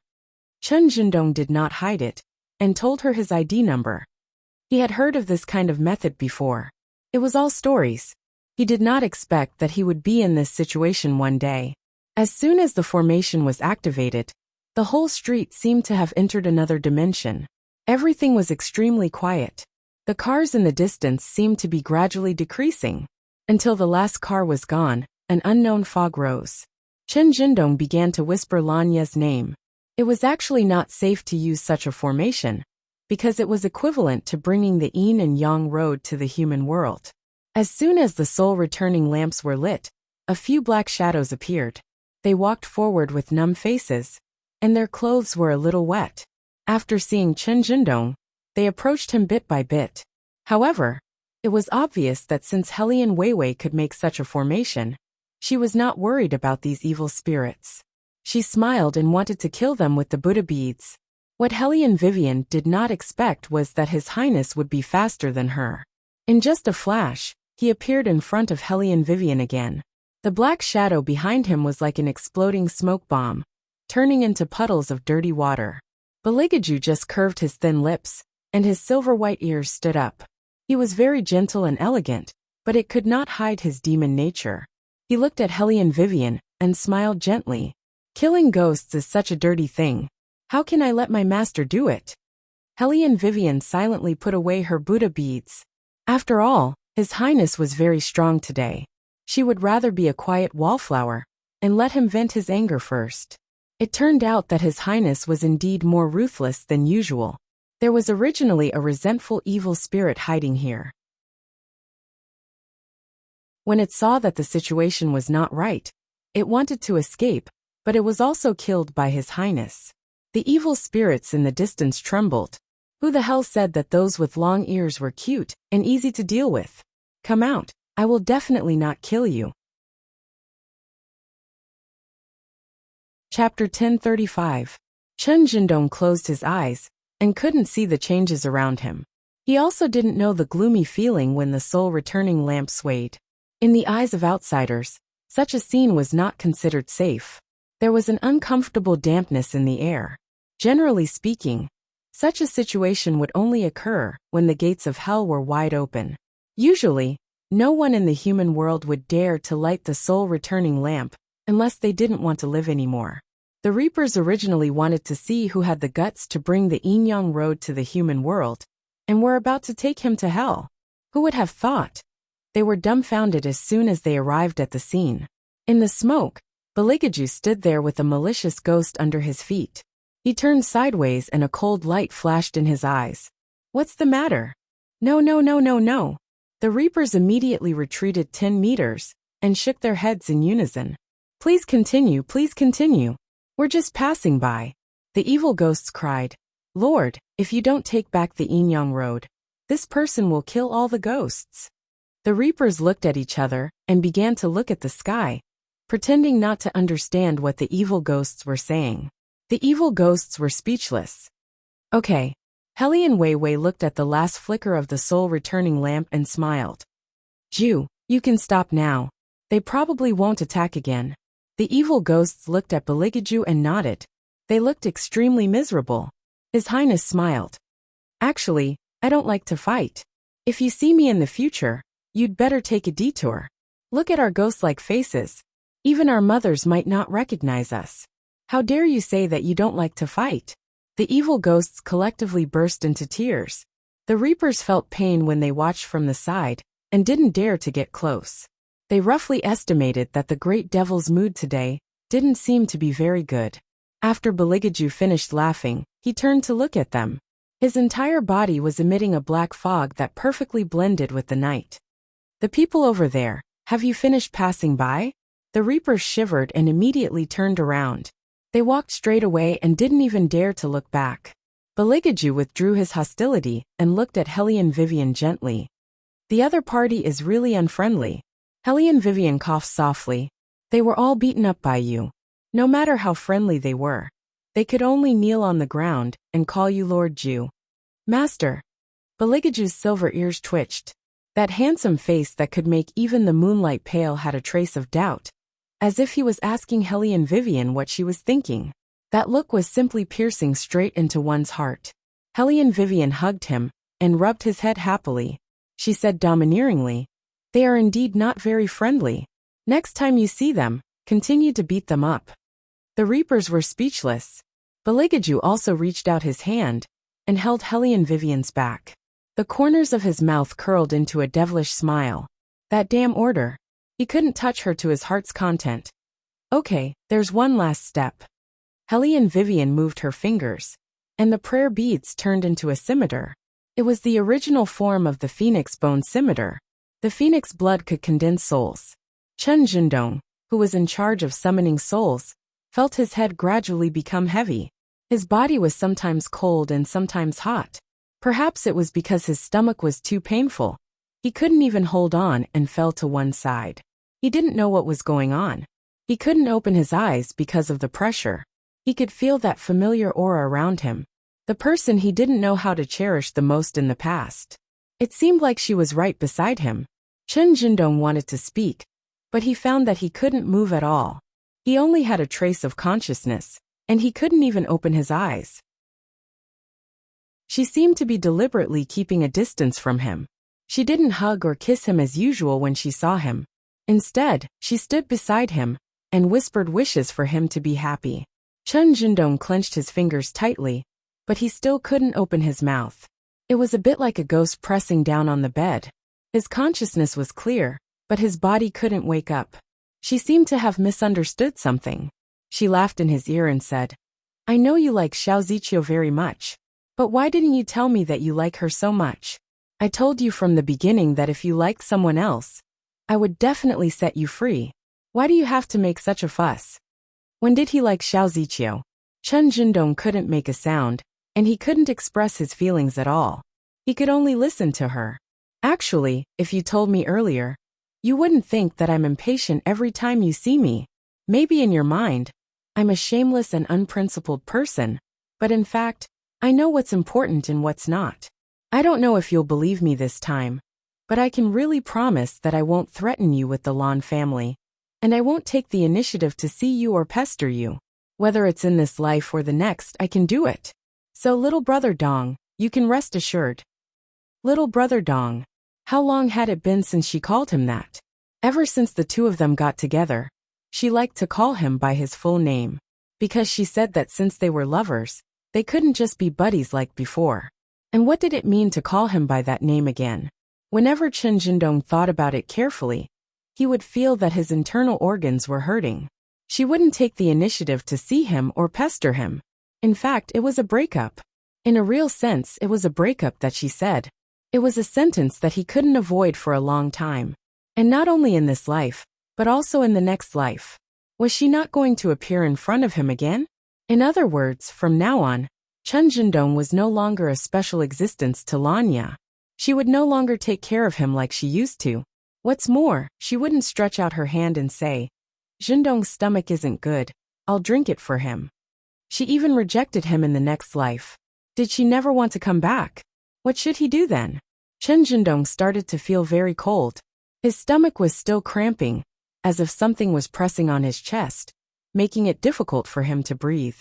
Why? Why did she say such cruel words? Couldn't she come back? Come back to him? That's right. How could she come back to him? After being treated like that by him, she probably wouldn't forgive him anymore. But why did she have to include the next life? Could it be that he couldn't get her back, even if he used his lifespan? Chen Jindong didn't know that Lanya said that because she had seen the interaction between him and Xiao Ziqiu in the past 2 days.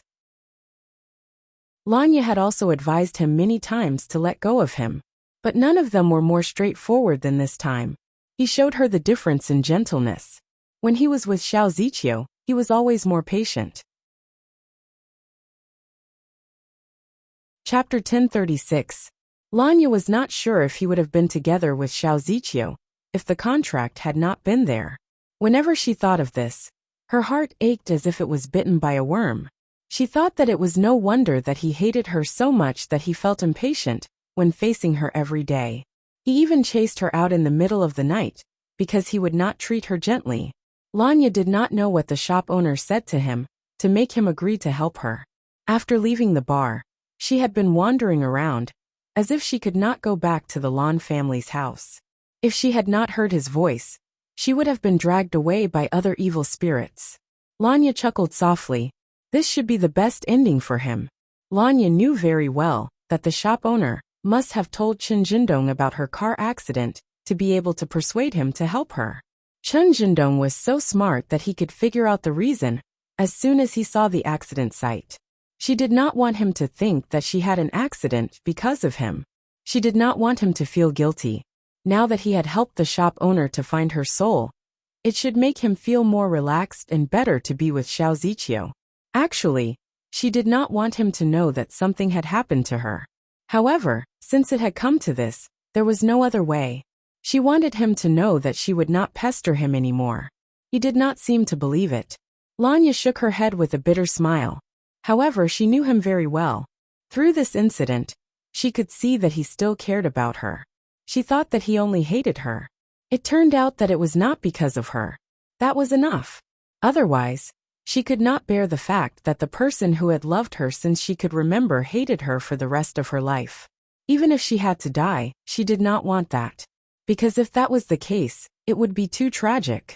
She had given so much love to one person. She did not expect to get a response. But she hoped that at least he would not hate her. She was not like what he thought. In order to get him, she would use all kinds of despicable means. She had always hoped that their relationship would be simpler. However, she had chosen the wrong way to start. Now she finally got some of the panic on his face. He was probably still worried about her. However, it was never the love she wanted. Lanya took one last look at Chen Jindong. As the soul-returning lamp was extinguished, her soul also disappeared into the white fog. In the deserted alley, the surrounding scenery started to spin again. Chen Jindong slowly opened his eyes from the pain. He could move now, but there was no one in front of him. He leaned against the cold metal beside him, thinking that when he woke up, he would see her safe and sound. But all he could see was a young girl in a kasaya and a silent boy. He stood up abruptly, his stomach twisting into a ball. With great effort, he asked the unimaginable guess. Did you fail? Why am I completely fine? I didn't fail. Helene Vivian's voice was very faint. The soul-returning lamp doesn't need your birth date, but Lanya's. I was just fooling you just now. I didn't say anything about borrowing your lifespan. It's just that opening the Yin-Yang Road will attract a lot of evil spirits. These evil spirits will usually drag humans down to accompany them. With me here, of course you'll be safe. Chen Jindong didn't care about the lie anymore. What about Lanya? Where is she? Since the soul-returning lamp has been extinguished, it means that she has gone back. Your obsession is still very necessary to keep the soul. She should be in the hospital, but I don't know if she's awake now. Helene Vivian saw that her prayer beads had lit up again, which meant that she had completed another merit, so she was not worried about Lanya's subsequent problems. Chen Jindong stood up with one hand on the ground, thanked Helene Vivian in a low voice, and was about to look for her. Helene Vivian looked at his back and said, although I lied to you about borrowing your lifespan, the rest of the situation is true. Lanya won't treat you like how she used to.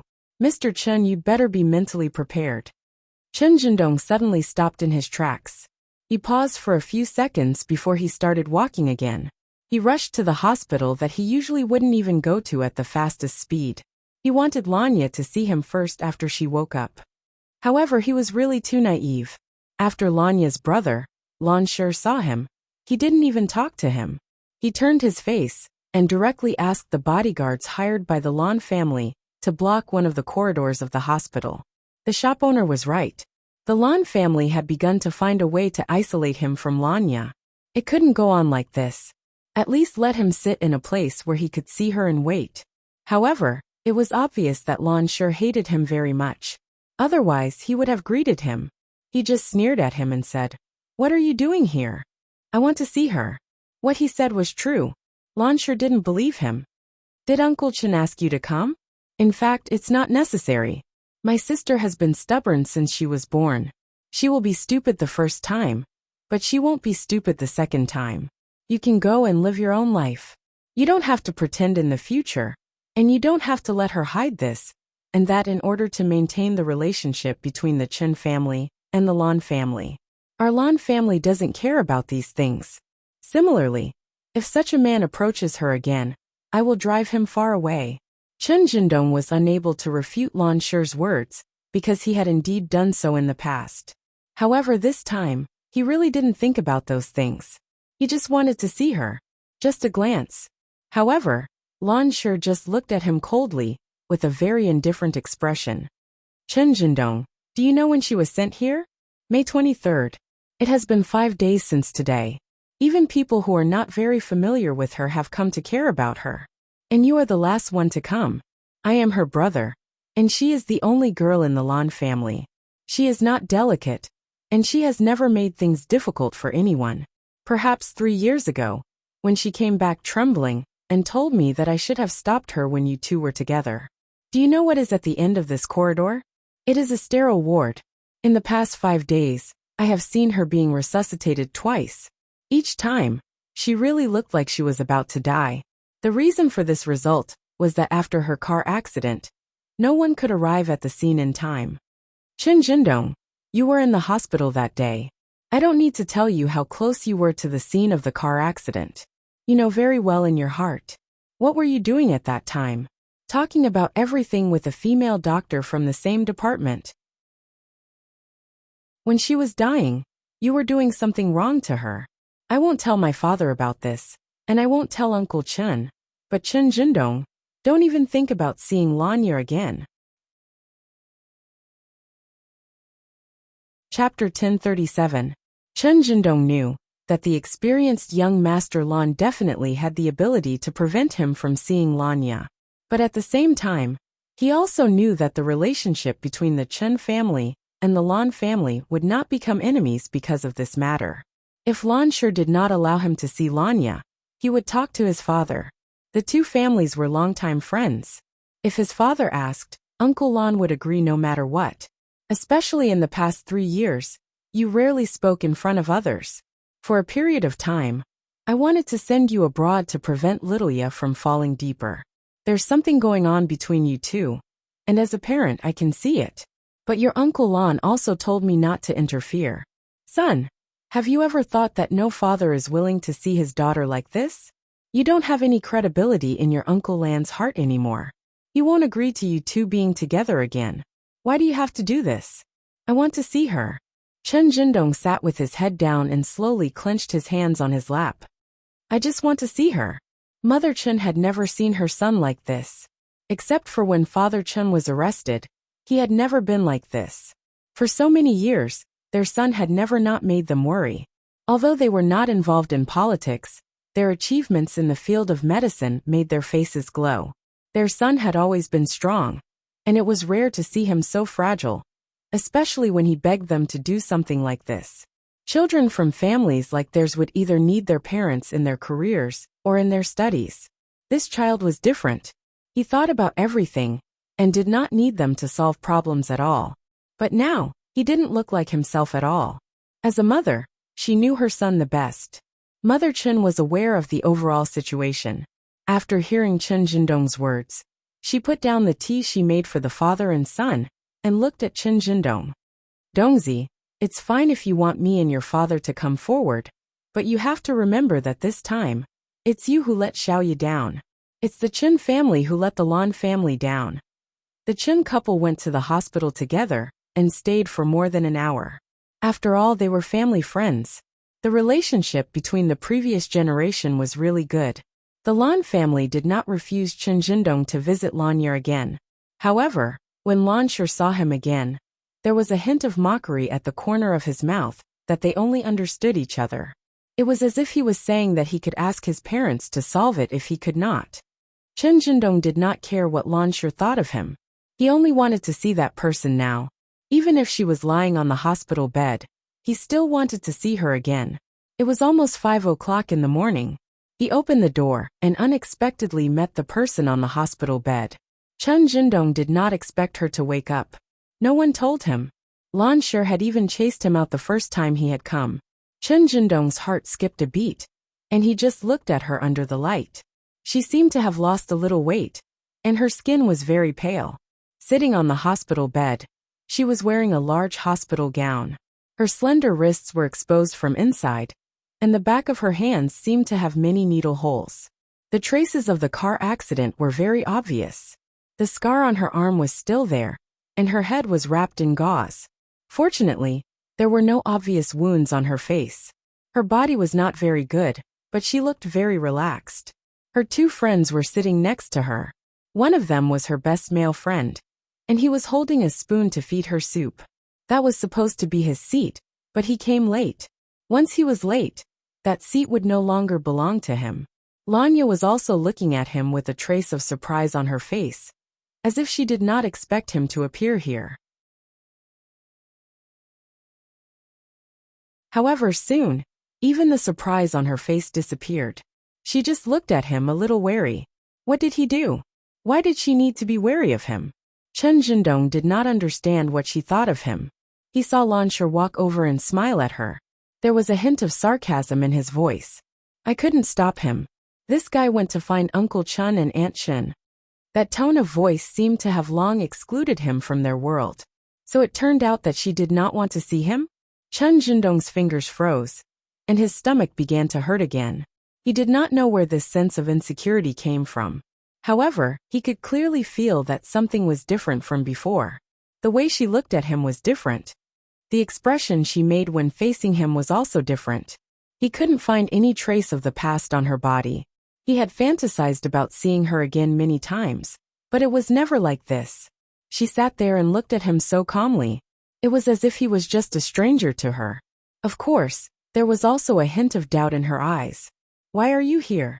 He had always known that she was a person who would not make people feel uncomfortable. However, at the same time, he also knew that she would only smile gently and calmly when dealing with people and things. Just like now, when she asked him, there was something else hidden in the bottom of her eyes, something similar to doubt. Did my parents say that my illness was too serious? She smiled again, a very sunny kind. I'm fine. You don't have to worry. And you don't have to feel guilty. I think I can be discharged from the hospital in a few days. The more she said this, the more he could feel the distance between them. Because after she said these words, her eyes fell on her friend. That person was undoubtedly good to her, giving people a feeling that he was controlling her. Talk less. As expected, she obediently shut up and continued to drink the soup. Only he was left standing there in a daze. However, he thought that it was good to be able to accompany her like this. Even if the person she trusted the most was no longer him, he could predict what Lon Sure would say to her after she woke up. The place where she had the car accident was only a wall away from him. If he had paid more attention, he might have been able to sense something. However, at that time he was drinking coffee with another woman. To her, he, Chen Jindong, was still a bastard who did not know how to care about her at all, and would chase her out of the apartment in the middle of the night. Even when she was in the intensive care unit for the past few days, he did not even come to see her. He was still busy going on TV with Xiao Qingqiu. Chapter 1038. He had thought that she would be angry about this, and he had also thought that she would be cold to him. But neither of them would be like this. She didn't complain at all, and it seemed that she accepted everything calmly. His apology was of no use at all. There was no need for him to explain himself, because he was smiling as if nothing had happened. The feeling of being blocked out of her heart was really more painful than being indifferent. She probably also noticed the movement on his side. After all, several people were talking and laughing there, and only one more wooden person like him was a little eye-catching. She also looked in his direction, thought for a while, and said, "Don't you need to accompany Miss Xiao? In fact, next time, you can come to see me with her." At that moment he thought that he had misheard. But her voice was so clear. It was so clear that his ears hurt a little. Did she mean that she wanted him to come with other women? In other words, she didn't care who he was with at all? Probably because his expression was beyond her expectation, she explained, "You don't have to worry. I won't destroy your relationship. I mean, you don't have to force yourself to come here alone. You can bring her with you. Although I did act a little ferociously before, believe me, it won't get in your way anymore."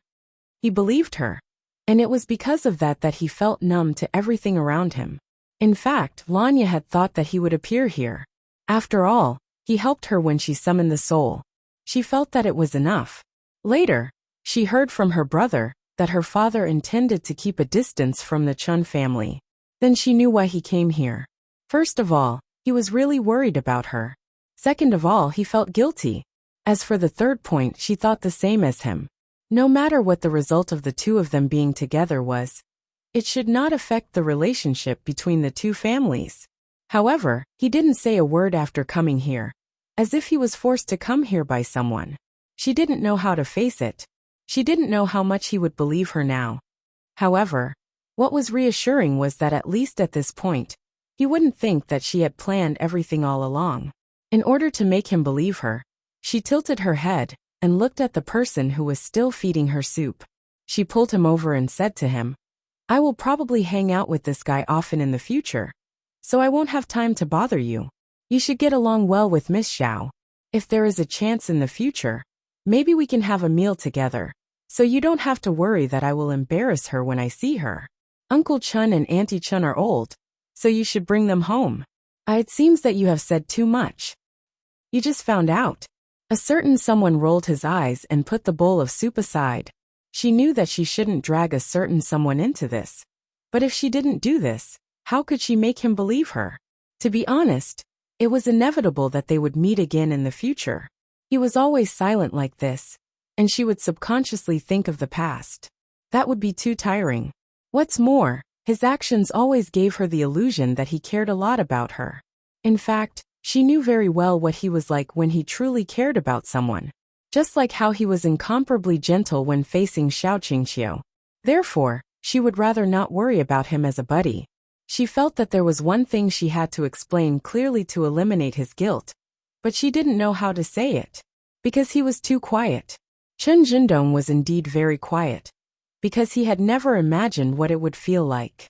In front of him, she held another man's hand, and said that she would pester that person in the future and never bother him again. At that moment, even his throat was so dry that it hurt. He watched as she belonged to someone else in front of him. It was as if someone had cut a hole in his heart with a knife. Cold blood flowed out from it and spread to every part of his body. She really didn't want him anymore. Wasn't it normal? Why did she become like this today? High fever, bad mood, and not in time to rescue her. Which one of them wasn't related to him? She could still smile at him because of the feelings between the two of them when they were young. As for the rest, she would never look back again. Chen Jindong knew that he was late, but he didn't expect that he was so late. This time, his heart was completely hollowed out. Only his stomach was left with a terrible pain. She seemed to be afraid that he wouldn't believe her, so she said, "The shop owner you met should have told you what I wanted to say, but you're still worried. I know it has something to do with my previous record, but after I'm discharged from the hospital, I'll apply for the visa to go abroad. Uncle can check it and it's all true. I'm not playing tricks." "I don't think it's your trick." He couldn't help but growl. But it was obvious that the effect was always different. The whole ward fell into silence because of his unpleasant voice. She paused for a moment and said, "That's good. Let's get along well in the future. But there's something I want to tell you. Dongzi, car accidents are natural disasters, and no one can avoid them. It's the same principle as death. King of Hell wants you to die at midnight, but he definitely won't let you live until midnight. My fever and low mood are just coincidences with the car accident, so you don't need to feel guilty. My car accident has nothing to do with you. Moreover, if it weren't for you, I wouldn't have been able to come back. I know about the soul summoning spell. Dongzi, I'm very grateful that you stood up to help me. At that time, I really didn't know where my home was, and I was wandering outside for a long time. If it weren't for your voice, I wouldn't have been able to wake up again. So even if you really feel that you've done something wrong to me, you've already taken the blame. Chen Jindong, I don't owe you anything, and you don't owe me anything. We don't owe each other anything, so you really don't need to feel guilty." He really wanted to refute her words, wanted to tell her that he had never done it out of guilt. He appeared here only because he wanted to see her. Why did she let him go so easily? She didn't even throw a tantrum at him. It really seemed like she said that they didn't owe each other anything. Why was she so cruel? Chen Jindong wanted to say something, but Lan Sure used the doctor's examination as an excuse to drive everyone out of the ward. She did have a checkup to do. She looked at him with pale lips and smiled. Her face was even glowing. "That's it, Dongzi. Although you may not believe it until now, I sincerely hope that you can be happy in the future." As she spoke, she was picked up by the man and placed in the wheelchair. Just like that, she gradually disappeared in front of his eyes. In the huge hospital corridor, he was the only one who was not welcomed. Chapter 1039. Chen Jindong didn't know how to describe that feeling. He just felt cold. It was cold everywhere. Xiao Qingqiu's call was still ringing on his phone screen. That ringtone kept ringing. She was overly concerned. She didn't look like an ordinary friend at all. Why couldn't he see through the people around him in the past? Why did he give others a chance to interfere and make her misunderstand? Now she didn't belong to him anymore. Should he say that he deserved it? He didn't want to let go. He really didn't want to let go. His stomach hurt to a certain extent. In a daze, he saw someone rushing over. It should be the hospital's medical staff. It didn't matter anymore, because he knew that the person who turned back wasn't her. And it would never be her. That person who was always worried about her had changed to someone else. Lanya really didn't know about Chen Jindong's stomach pain. After her soul was removed, she saw through a lot of things. Every scene was an illustration of how he felt about her. She didn't want the two of them to become detestable, and she didn't want him to feel burdened. They were unfair from the beginning. She hoped that after they separated they could balance out. She could see that Xiao Qingqiu was different to him. He gave her a lot of special treatment. For example, he really listened to Xiao Qingqiu. Even his smile was gentle. In the past, when she didn't let him drink, he was always impatient. But when he faced Xiao Qingqiu, he was very quiet. Those things that she cherished seemed to have been thrown away by him. In fact, it was easy to see that a person loved another person.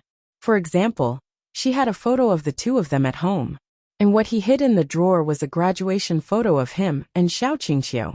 Although the two of them were so far away, it was obvious that the two of them had known each other for a long time. So they had known each other for a long time. Lanya. The man bent down and looked at her with his black and white eyes. He was as cold as usual. You know, I don't like to be used. What happened just now? Lanya smiled. You saw it. I was talking about breaking up with him. There shouldn't be any misunderstanding about breaking up. The man looked at her and patted her head with one hand. When did you become so stupid? Lanya paused and didn't speak. Lansher had already grabbed the man's arm. Are you retarded? Can she move her head now? The man looked like he had just woken up.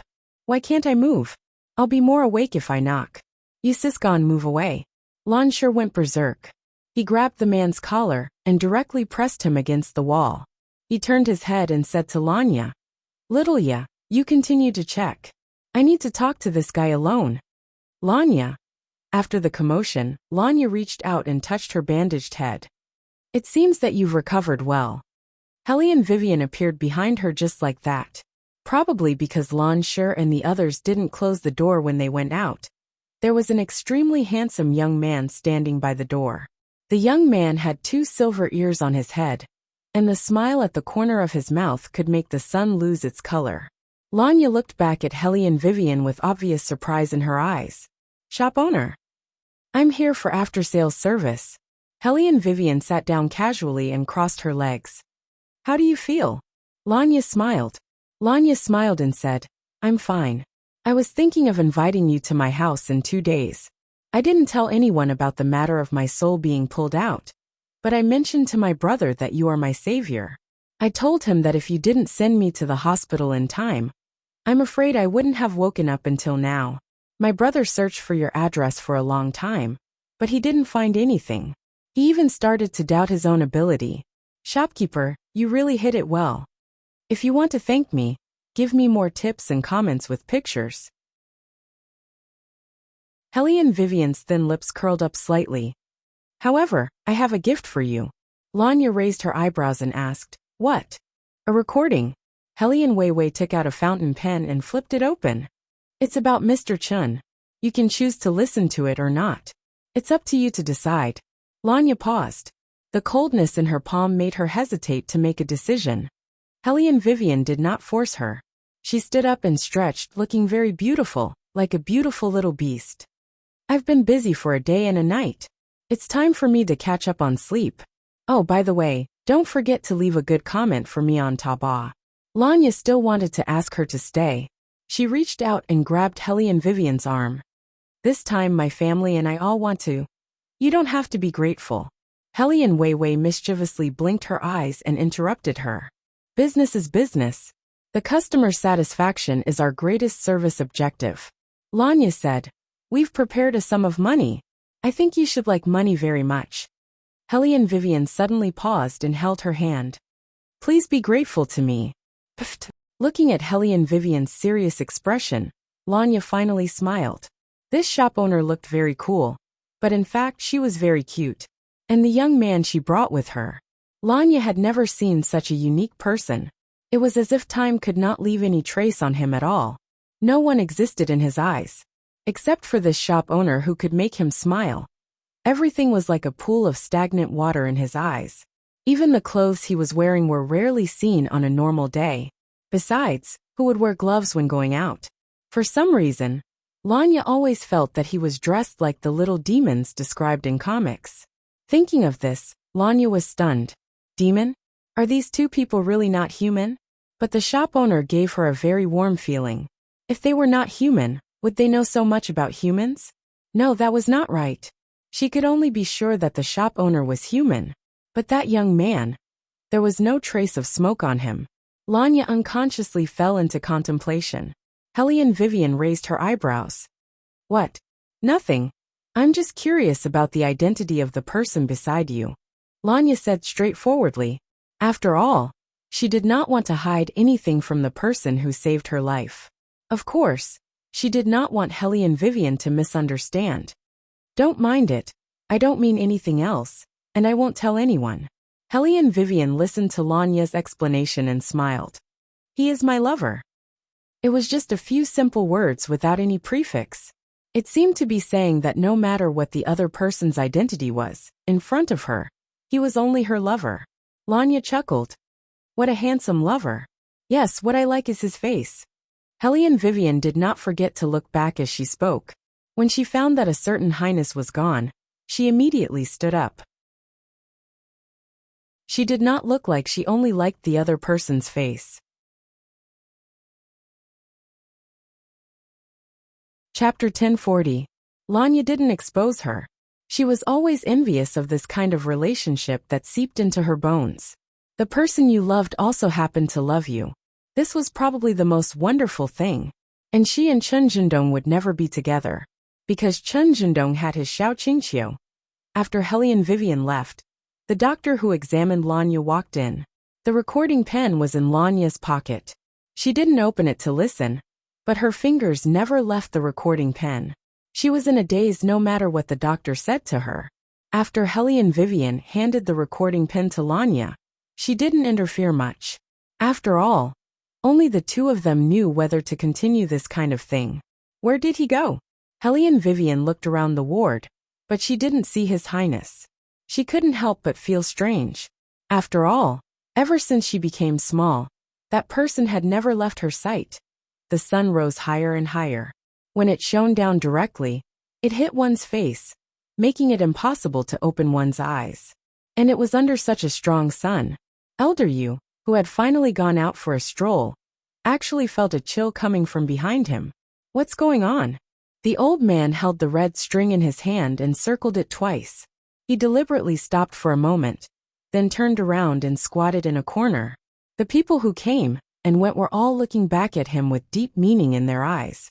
No wonder people say that there are many abnormal people in this hospital. Look, another one has gone crazy. Did the nurse not take care of him and run out of the ward?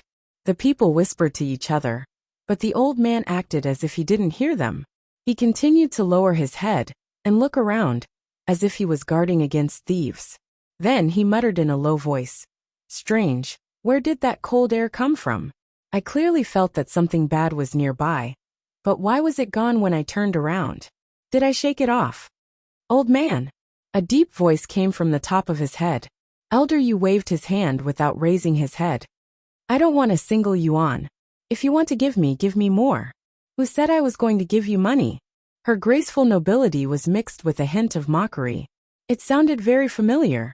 Tiger Yu's back stiffened, and even his hand that was untying the red thread stiffened. He slowly raised his head and looked at the person standing in front of him. Holy shit! The Emperor! And it was an upgraded version of the demonized version. Why was he here? Shouldn't this man be enjoying himself in the demon world? What? We haven't seen each other for thousands of years. Don't you recognize me? Baligaju smiled evilly. His white teeth bit into his black gloves. And then he gently spat them out, as if he was about to start cooking someone. Yu Lao immediately stood up and expressed his stance. How could this old man not know the Emperor? I'm just surprised that the Emperor is here.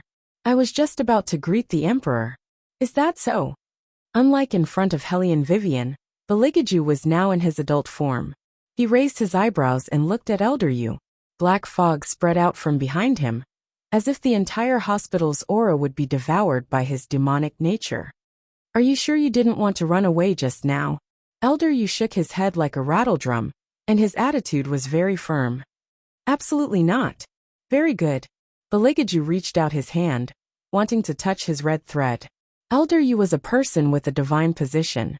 He thought that if the Emperor saw him and invited him to drink this time, he would definitely not fall for it again. Back then, it was because of a pot of wine that he was tricked by the Emperor, and even lost 2 red threads. That was how he got married to the Phoenix.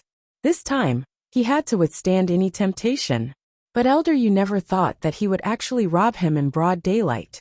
He clearly knew that he couldn't beat him. Woo. What are you doing here?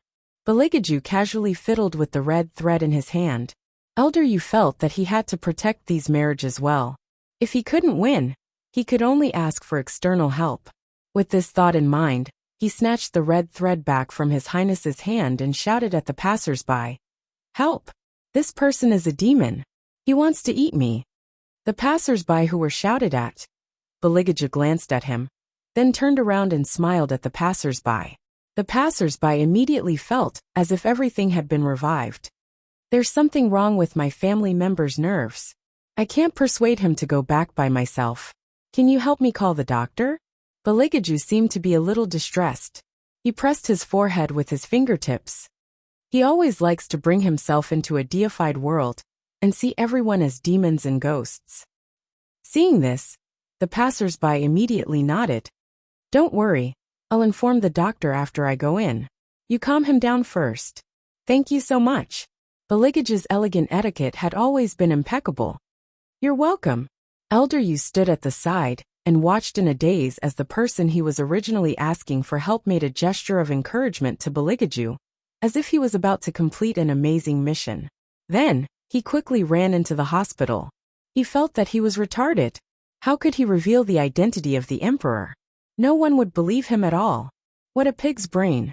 The old man hit his own head with all his strength. Baligaju looked at him with a smile, and a dangerous aura came from him. "I'm a demon? I want to eat you? Elder Yu, we've known each other for tens of thousands of years. Why don't you understand my taste?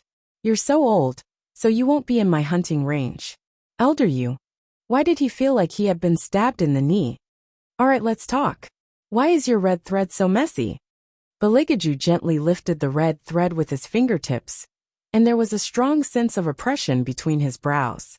The old man was about to cry. There were so many immortals in the world. "Please don't bully me, okay?" 2 days ago, he had already been beaten up by King of Hell for no reason. Why did he encounter such a great demon today? What happened to caring for the old man? Did something go wrong with the red thread? Baligaju chuckled. He appeared to be somewhat absent-minded, but the words that came out of his mouth went straight to the point.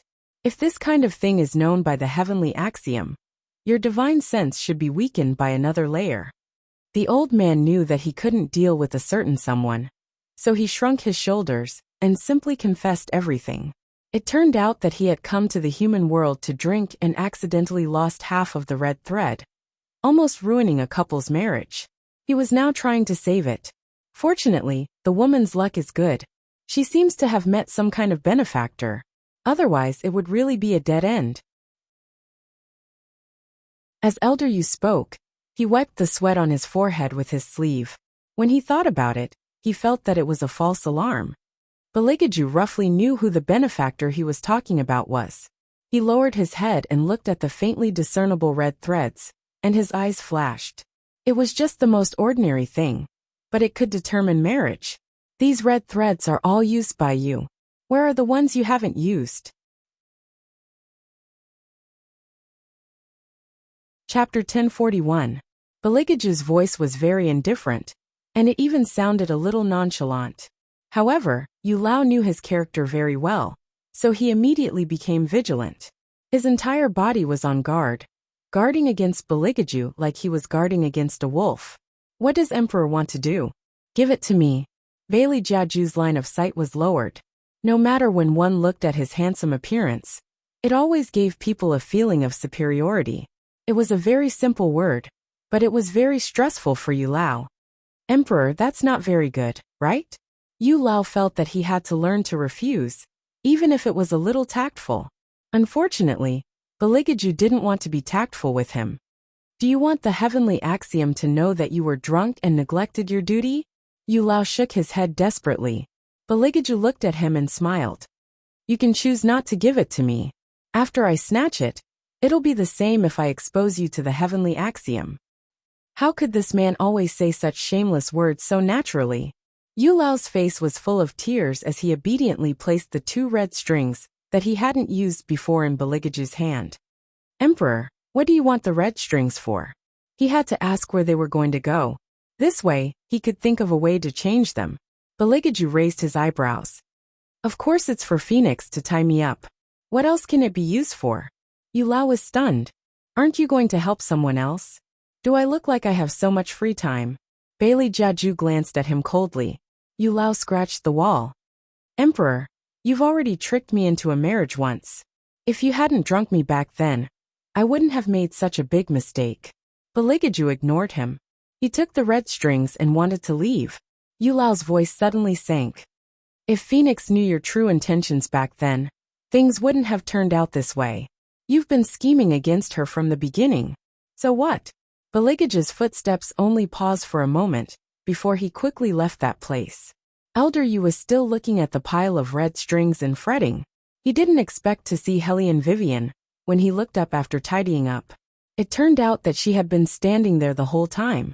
It was just that she didn't speak and stayed in the corner. If she didn't walk out, no one would have seen her. Phoenix. Elder Yu's expression immediately changed. Could it be that she had heard everything? Hellion Vivian was more direct. What did he scheme against me? Ah, what scheme? Yu Lao played dumb and tried to change the topic. Hellion Vivian looked at him lazily and smiled. You don't have to tell me. As long as I go to the heavenly axiom to expose you, I will naturally know everything. Yu Lao, can you two not use the same trick? Yet this move shamelessly poked at his weak point. I'll tell you. Elder Yu let out a long sigh and began to recall what happened tens of thousands of years ago. That day, it happened to be the Heavenly Axioms banquet. Snow Mountain wanted to introduce their fairy to the Emperor, so they asked me to be the matchmaker and talk to the Emperor. At the beginning of the banquet, nothing much happened. It wasn't until you entered with the blood-stained machete that everyone quietened down. Only the Emperor looked at you. His eyes lit up, and he let out a low laugh. He told me that the first thing he wanted to do after coming out of the chaos was to raise a very beautiful phoenix. At that time, I thought that the phoenix he was talking about was the real phoenix, so I brought him to the mortal world. Who knew that the expression on his face was very indifferent? Later on, I don't know why, but he became interested in the red string on my hand.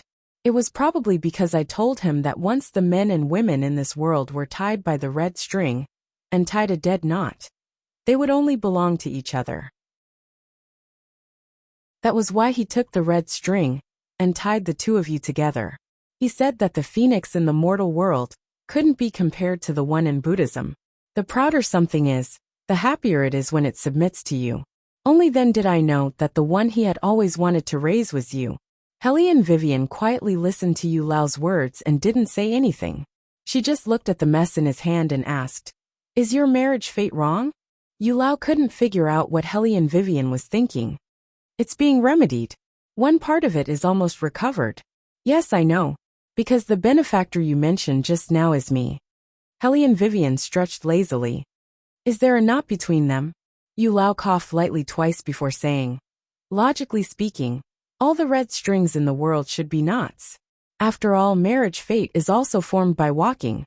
If you don't know how to cherish it midway, the color of the red string will become lighter and lighter. When the fate is over, the red string will automatically untie and disappear. However, the red string between you and the Emperor wasn't tied by me. It was the Emperor who learned the method from me and tied it himself. He tied a dead knot. It was also from that day onwards that the two of you gradually began to get close to each other. Is that so? Hellion Vivian softly spat out these two words. She lowered her head, as if she was thinking about something. Yu Lao asked tentatively, Phoenix, since you decided to help this couple, why didn't you give them clear instructions? This way, their red string wouldn't be as unpredictable as it is now. Hellion Vivian raised her eyebrows. It's nothing. It's best to let nature take its course when it comes to relationships, isn't it? Moreover, I didn't know that I would receive such a business deal in the beginning. As you can see, I'm not an adult yet. What I need the most is to accumulate merit. It's enough to help living beings regain their physical bodies. As for marriage, it's not within my jurisdiction. When Yu Lao heard this, he paused for a moment. Then he said hesitantly in a low voice, If you use merit, growing up will be very slow, right? As long as you have a bottle of holy water, Phoenix can become an adult. Didn't the Emperor tell you? Hellion Vivian also stopped what she was doing. Her eyes darkened slightly. No. As expected. Yu Lao let out a long sigh. What the Emperor wants is to personally raise you because Phoenix's nature is to recognize a master. When you grow up, you will definitely not be able to leave him." Hellion Vivian didn't say anything. She had always known that men liked the fact that she became younger. However, she had never thought that it would be for this reason. Of course, Yu Lao didn't dare to say anything more. He had to stop at a certain point. Moreover, that soaring demonic aura was still there, which meant that the man hadn't left this place. Perhaps he was looking for someone in the hospital. He had to leave quickly. Baligaju was indeed looking for Hellion Vivian. He stood outside the window and looked at the bright hospital's empty treatment room. His dark eyes narrowed dangerously. With a snap, the tree trunk broke inexplicably. Even the surrounding snakes, insects, and rats all hid in their holes and trembled a few times. They didn't dare to poke their heads out to see what was happening outside. Chapter 1042. Baligaju walked over. He paused for a moment before he reached out and pressed the button on the table lamp. Although the lights were off, the room wasn't completely dark. The floor-to-ceiling windows gave the moonlight a good channel to pour in, making it look like mercury sprinkling in from outside the room. It was very beautiful. Hellion Vivian's heart was a little different from before. When a certain highness lay down later, she wanted to hug him properly, especially rubbing his ears. Otherwise, she didn't know why she always felt a little uneasy. Time passed little by little. Hellion Vivian could even hear the sound of him taking off his coat. But what she didn't expect was that he didn't lie down this time. Instead, after helping her turn off the lights, he walked out of the bedroom indifferently. It seemed that he wanted to sleep somewhere else. Hellion Vivian's eyes suddenly shook. She didn't expect this at all. Her fingers that were outside also froze. He didn't lie down. Why? Wei Wei's long, shapely eyebrows creased. Although two people spent a long time together, there would be a period of not so sweet between them. In order to maintain each other's personal space, it was not a big deal to sleep separately. But she was already used to sleeping beside him every day. Without that person's embrace, she always felt that something was missing. And it was too sudden. It was so sudden that she didn't know what to do. After all, a few days ago, he happily lifted her up very high. So it really had something to do with her growth? Hellion Vivian moved left and right, but still couldn't fall asleep. She simply lifted the blanket and sent Qingshan a WeChat message. If the person you love wants to sleep in a different bed from you, what will you do? At that time, Qingshan was cultivating with her brother in the demon world. Bailey Shangxia's face was still expressionless. He held his brother with his left hand. He was dressed in a black little demon costume, and there was a pair of demonized wings behind him. Black feathers would fall to the ground as he walked. Around his neck hung a skeleton necklace made of black pearls. His snow-white skin and exquisite facial features always gave people a kind of beautiful to the point of evil. Basically, as soon as he appeared, the demons that were originally running amok in the demon world would have to hide in their caves, trembling, not daring to show their faces. However, the monsters found it strange. The little devil had always fought alone. Why did he bring a human this time? More importantly, they had never seen the little devil so gentle to anyone before. That cautiousness, as if he was afraid that the other party would fall, really blinded them. Moreover, he even smiled just now. He seemed to be in a good mood today. In a good mood. The monsters looked at each other and rubbed their cheeks vigorously. They didn't see wrongly. The little devil was indeed in a good mood. It was as if red rain was about to fall from the sky. One had to know that every time the little devil appeared in the demon world, it would come with resentment. Its destructive power was extraordinary. Any monster that wanted to run to the human world would usually be treated as a punching bag by him. Today, he actually didn't make a move? This was really too unusual. Bailey Shangxia didn't care about the buzzing monsters around him. He was indeed very happy. Along the way, he only dealt with 2 or 3 overly fierce snake monsters. He didn't do much. After all, he had to look after his little brother. Little Qingshan sat at the side and watched Bailey Shangxia kill monsters. Every time he saw such a huge monster appear, he wanted to help. However, his big brother was afraid that his clothes would be stained with blood, so he only allowed him to watch from afar. He didn't allow him to come close. Little Qingchen was obedient. He opened his big round eyes and waited for Bailey Shangxia. Every time Bailey Shangxia killed a monster, he would run over with his short legs and give Bailey Shangxia milk to drink. The two little ones had a good relationship, although it was said that they were cultivating in the demon world. In reality, it was just a trip to another place. What do you like? Big brother will catch it for you to play with. Bailey Shangxia turned his head and said to Qingchen, "What do you like? Big brother will catch it for you to play with."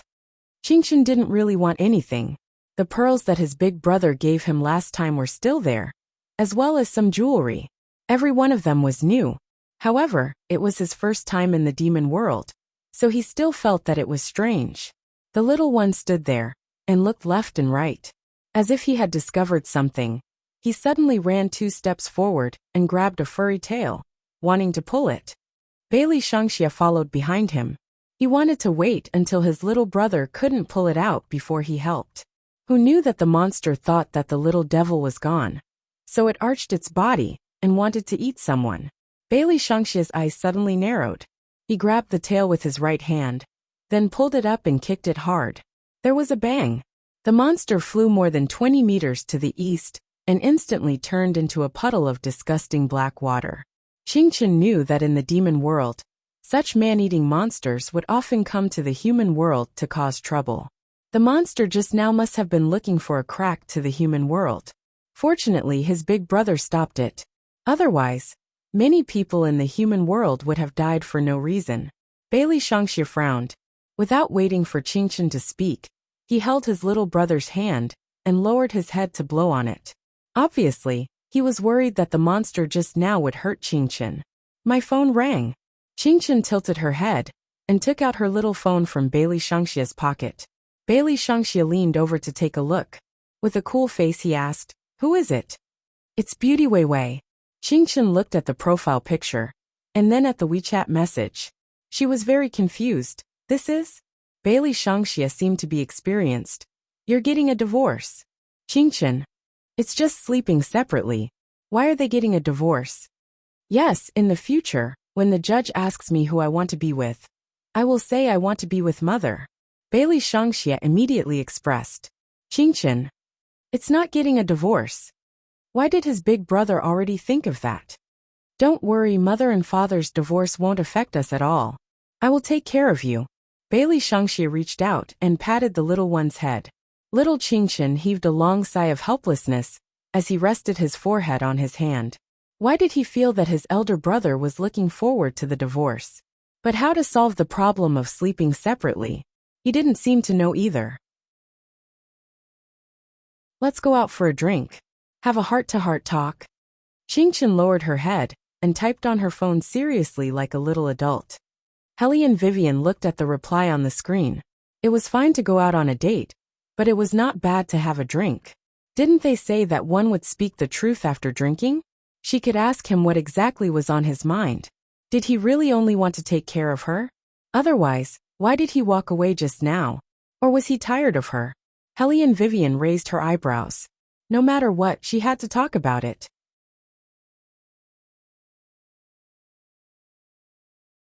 Chapter 1043. The moonlight in the study was obviously cooler than the one in the bedroom. Baligaju was lying on the sofa with his long legs slightly crossed.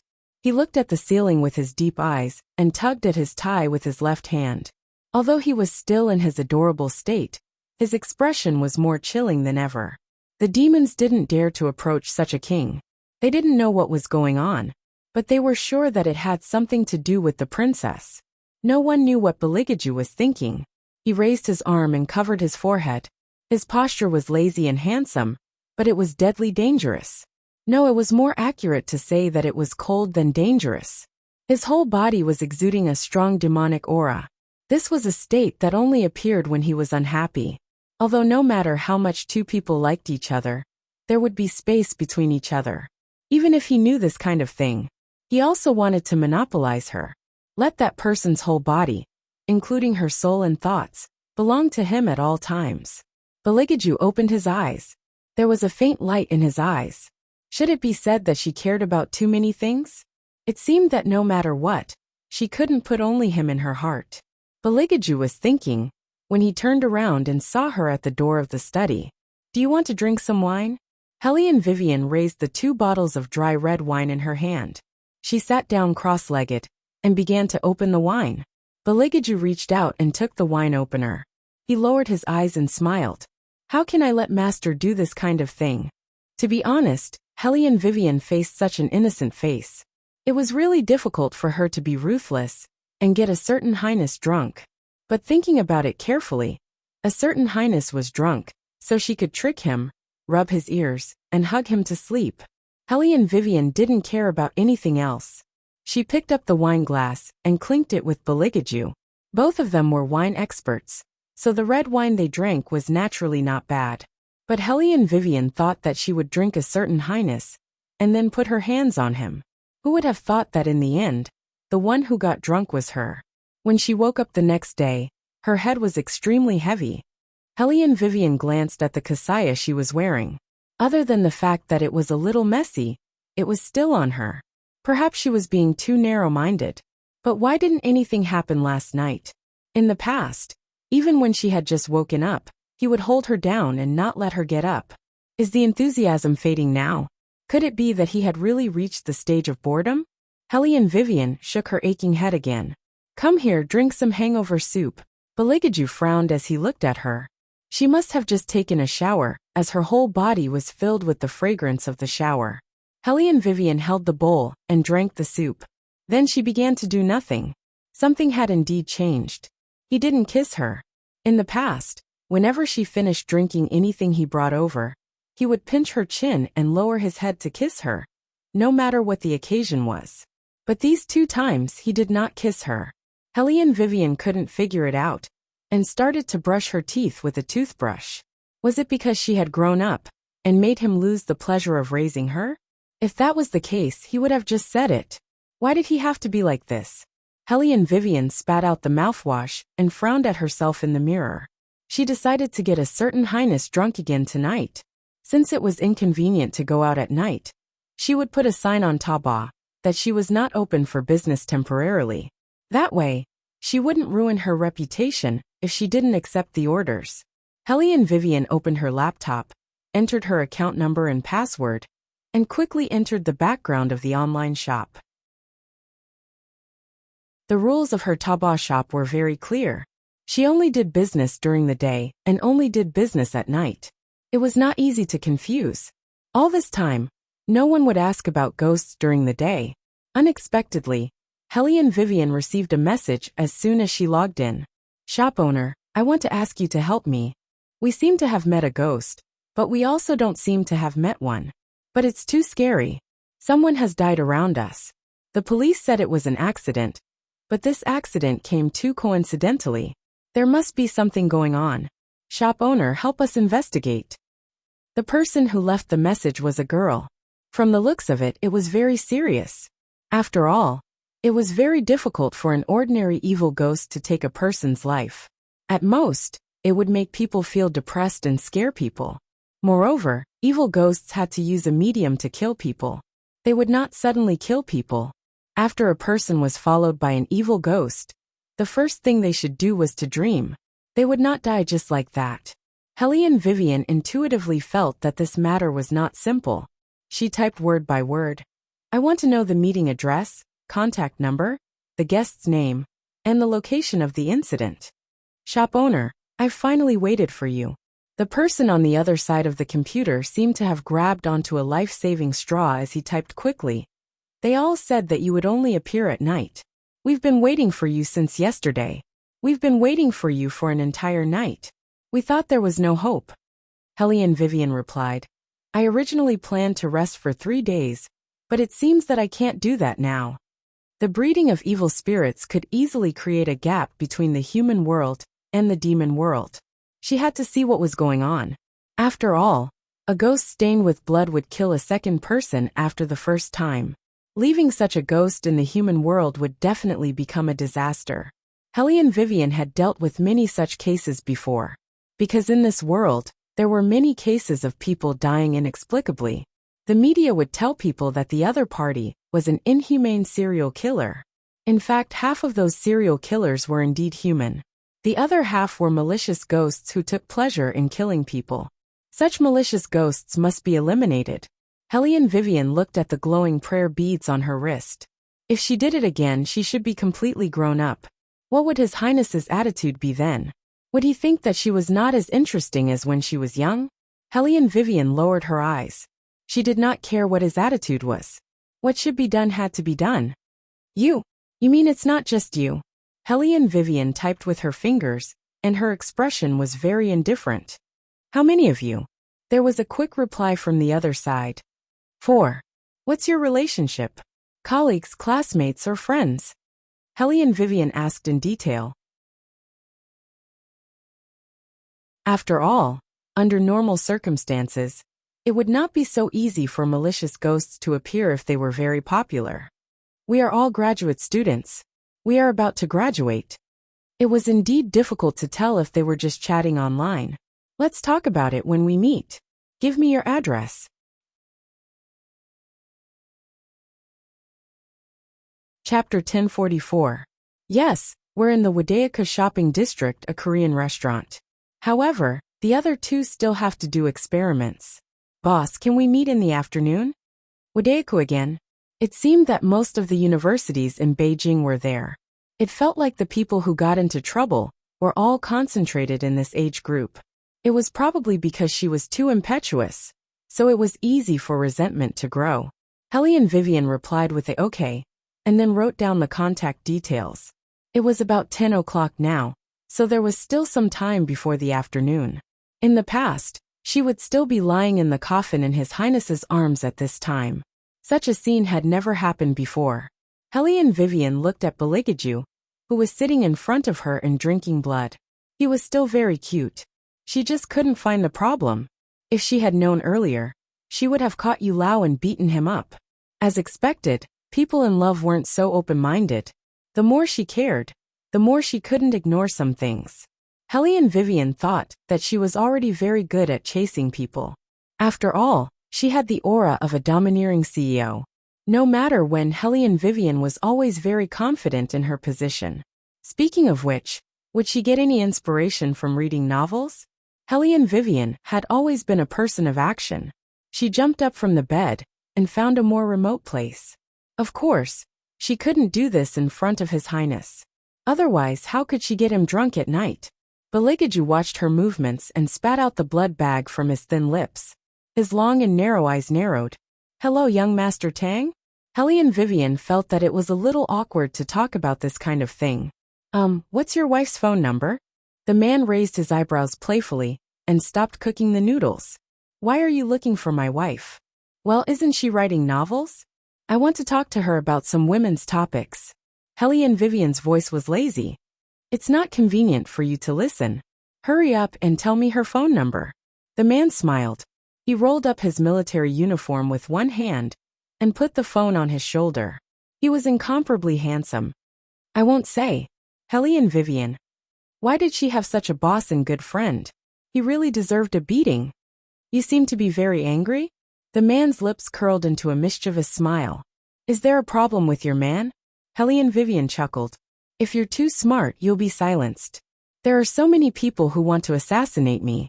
It won't be troublesome to add one more. The man paused as if he had thought of something. He said to the little blonde who was still typing, Do you want an egg? Yes, yes, yes. The little golden retriever immediately came over and commanded the man, Add some baby cabbage and 2 eggs. 1 for you and 1 for me. Hellion Vivian listened carefully to the movements on the other side. Suddenly, her thin lips curved and her voice became louder. Is it Mrs. Tang? Mrs. Tang? The little golden retriever tilted its head with its chopsticks in its mouth. Was it calling me? The man looked at her round eyes and slightly red face, and said with a faint smile, She is indeed looking for you. She said she wants to talk about women. Oh. Little golden retriever took the phone and said cautiously, Hello. Hellion Vivian chuckled and said, Hello, Mrs. Tang. The little golden retriever's ears were a little hot. Although they had been married for a long time, it seemed that no one had called her Mrs. Tang. The most important thing was that she liked this name. Yes, yes. The little golden retriever listened to Helene Vivian with a serious face. Then, ignoring the man who was cooking noodles behind her, she took the phone and walked to the study. According to my experience, this kind of thing should be done by force. Helene Vivian thought about the scene of Mr. Tang being raped and fell silent. It was too cruel. Even Mr. Tang dared to rape her. What kind of person was he? Hello. Why don't you speak? The little golden retriever chuckled. Do you also think that my method is super invincible? Think about it. You're an arms tycoon. It's natural for you to be on top.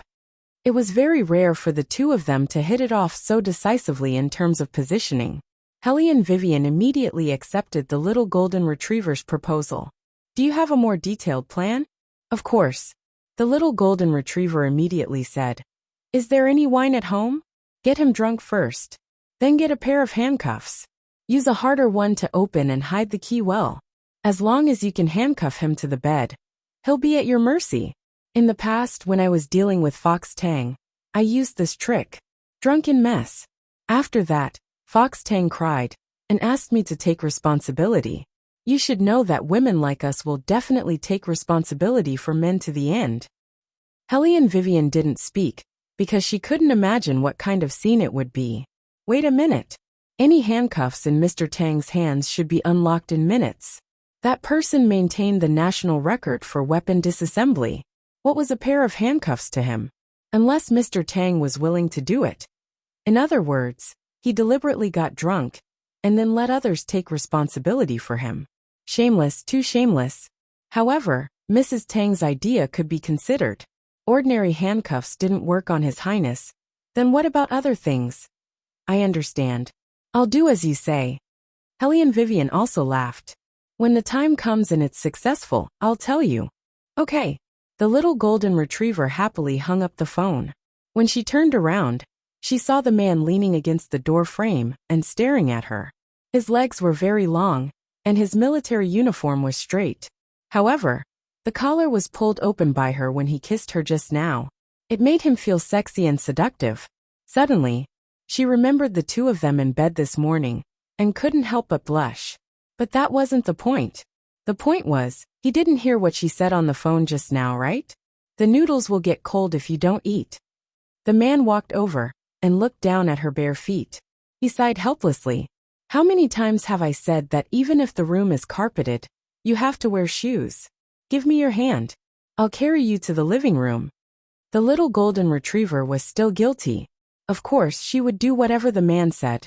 After all, judging from his reaction, he probably didn't hear what she said. But what she didn't expect was that as soon as the man carried her, he opened his thin lips and kissed her ear. The corners of his mouth curled up into a smile. Why didn't you tell her that I made you cry that day? The little golden retriever trembled.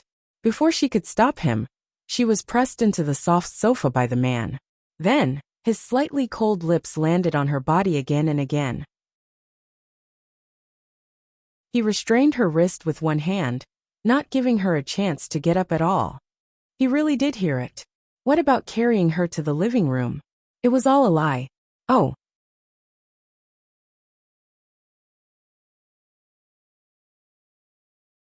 Chapter 1045. On the other side, Helene Vivian still didn't know the consequences of her call. She was observing His Highness's actions with a frown. She didn't really want to force herself on His Highness. She just wanted to sleep with His Highness in her arms. However, he didn't seem to like touching her anymore. Therefore, she had to use some other methods. Since she wanted to lock him up, she had to think carefully about how to lock him up. Helene Weiwei stroked her chin with her fingers. In any case, judging from the current state of His Highness, it should be easier to deal with him than when he was an adult. When the time came, she just had to think of a way to get him drunk and handcuff him. Then, she could sleep peacefully with him in her arms until dawn. What are you thinking about? A voice suddenly sounded in her ear. Helene Vivian looked up and saw Beligaju looking at her with one hand on the table. No, nothing. Helene Vivian immediately stood up. I just received a job. I'm going out in the afternoon. Pack up. With that, Helene Vivian didn't care about the reaction of the person behind her. She turned around and went into the bedroom. With a certain someone's sharp eyes, she couldn't hide it well. She might be exposed. It was better not to let the person in question know that she had locked him up in bed. She had to plan well. Bailey Jiaju looked at the side of the closed wooden door. That pair of deep eyes became darker and darker, as if a storm was brewing. What was her reaction just now? Was she avoiding him? Sure enough, he couldn't let his guard down. His fingers slowly clenched and hung by his side. In an instant, a thick black fog filled the entire study. Baligaju raised his hand and gently licked the blood off his fingers. His silver hair fell down, making it impossible to see his expression. However, the half-curled corners of his mouth clearly showed his demonic nature. I can't control myself anymore. Baligaju chuckled. With a move of his fingers, the wooden table next to him instantly turned into ashes. It was as if he had done some special effects. There wasn't even a sound. When he turned around, there was a thick layer of wood shavings. Some wood shavings were still floating in the air. The demons shivered and did not dare to come out of the black fog. Baligaju took off the black gloves that were stained with blood and threw them aside. His voice was very cold. Clean this place up. Yes. The demons lowered their heads, wondering when the Cold War between Wang Fei and Master would end. If it didn't, the next time Master would shatter them instead of the wooden table. Helene Vivian didn't see this scene. If she knew that no matter what form he took, it wouldn't affect Baligaju's combat strength, she would never have thought of getting him drunk and taking him to bed. Unfortunately, Helene Vivian was still unaware of this loophole. Her plan was completely based on Baligaju's current state. It was almost 2 o'clock by the time he was done with these things. Helene Vivian looked at her watch and pulled over a black backpack. There were many professional things in it. After all, the previous clients were all one person, but this time, there were 4 of them. If she had to bring 4 people to the crime scene, it wouldn't be easy to control. The human heart was the most difficult to predict. If someone had thoughts that they shouldn't have, it would give the evil ghost a chance to take advantage of them. It was better not to have something as troublesome as being possessed by a ghost. Helene Vivian took a few dog blood red ropes and put them in her backpack. Probably because she was about to grow into her human form, she could actually change her clothes. She took off her kasaya and put on a simple pure white t-shirt, denim hot pants, and a bright collar around her neck. There was a bright black gem on the collar. She matched it with a pair of Muji 90 sunglasses and put them on her head. The phoenix scimitar turned into a large Bodhi prayer bead and circled around her slender wrist. This outfit made Helene Vivian look like a high school student who had just graduated. The shoes on her feet were the popular Givenchy canvas shoes. Her whole person was brimming with a youthful aura. Coupled with her long and curly hair that hung straight behind her waist, she always made people's eyes light up. What's more, she was riding a BMW Tomahawk. Get in. Helene Vivian put on her sunglasses and looked sideways at Baligaju. Her long legs supported the ground. She looked very handsome. The more she was like this, the more he wanted to bully her. He wanted her to only look at him and helplessly hold his neck. Baligaju's eyes darkened for a moment. Then he curled his lips and smiled meaningfully. Yes, my master. Helene Vivian sat in the front. She had always driven fast. With a move of her right hand, the BMW Tomahawk rushed out like a line. Baligaju's hands, which were wearing black gloves, were placed by his side. He never raised them. After Helene Vivian stopped the car, she realized that from the beginning to the end, a certain highness didn't even touch the corner of her clothes. Hey! Helene Vivian had the urge to ask clearly. Baligaju turned his head. Although his fluffy white ears were hidden, his face was still very delicate. What's wrong? Nothing. Helene Vivian put on her sunglasses and covered her eyes guiltily. She couldn't ask. What if she got a worse answer? Moreover, if she asked, a certain someone would definitely be on guard against her. How could she get him drunk then? So it was better to leave it at that for now. I'll do it later. Be careful to hide your identity. After all, it's daytime now. What was she talking about? She clearly didn't want to talk about this. Bailey Jiaju took a step forward and paused for a moment. Then he turned around and looked at her deeply. That look made Hellion Vivian feel an inexplicable stab of pain. "Don't worry, my respected master. I won't let anyone know that I'm a demon." Bailey Jiaju's thin lips curled up. He was clearly speaking the same incomparably gentlemanly words as before. But Wei Wei indeed heard that faint mockery from within. Mockery? Hellion Vivian paused and wanted to explain. "Aren't you leaving?" He had already pushed open the door of the Korean restaurant. His indifferent back view was filled with rejection and alienation. Hellion Vivian couldn't immediately follow him. After all, she had to stop the car. However, the two of them had never been like this before. Because of a misunderstanding, there was a distance between them. It seemed that the more she explained, the less she got to the point. Was it because she cared too much? The more she was worried about losing him, the more she was worried about hearing the answer. That was why she changed the topic like this. However, it was obvious that this method was useless. Tonight, when night fell, she had to completely resolve this matter. No matter what, she just wanted a quick end.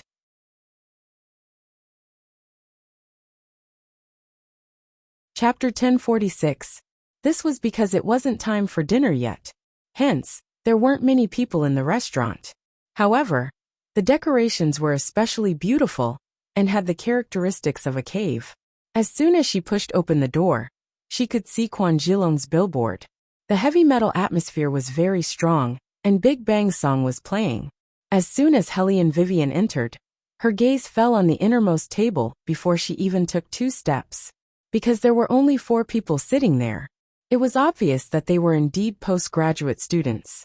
3 of them were wearing glasses. There were 2 girls and 2 boys, and they were all dressed very casually.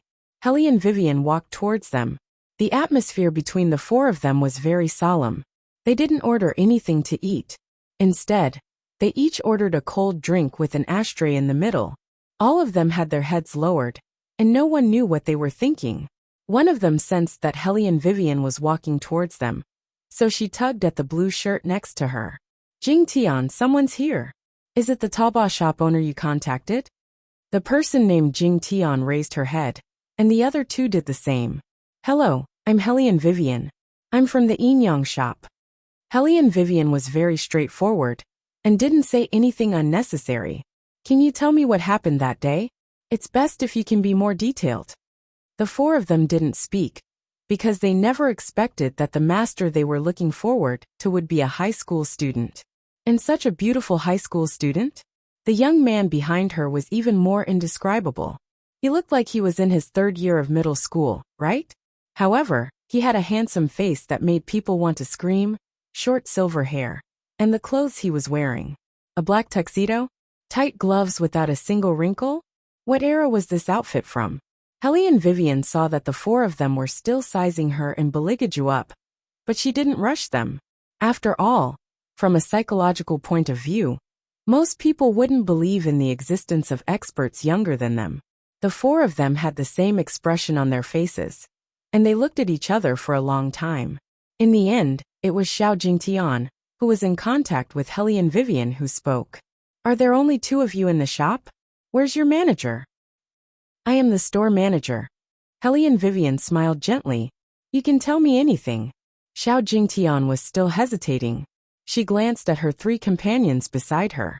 No one said anything. She didn't know how to continue. Originally, she had found this Taobao shop on the internet.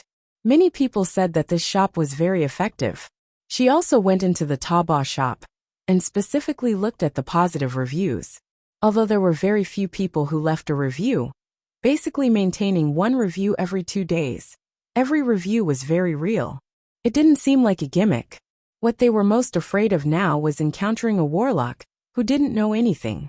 It was said that the yin and yang trade was very profitable.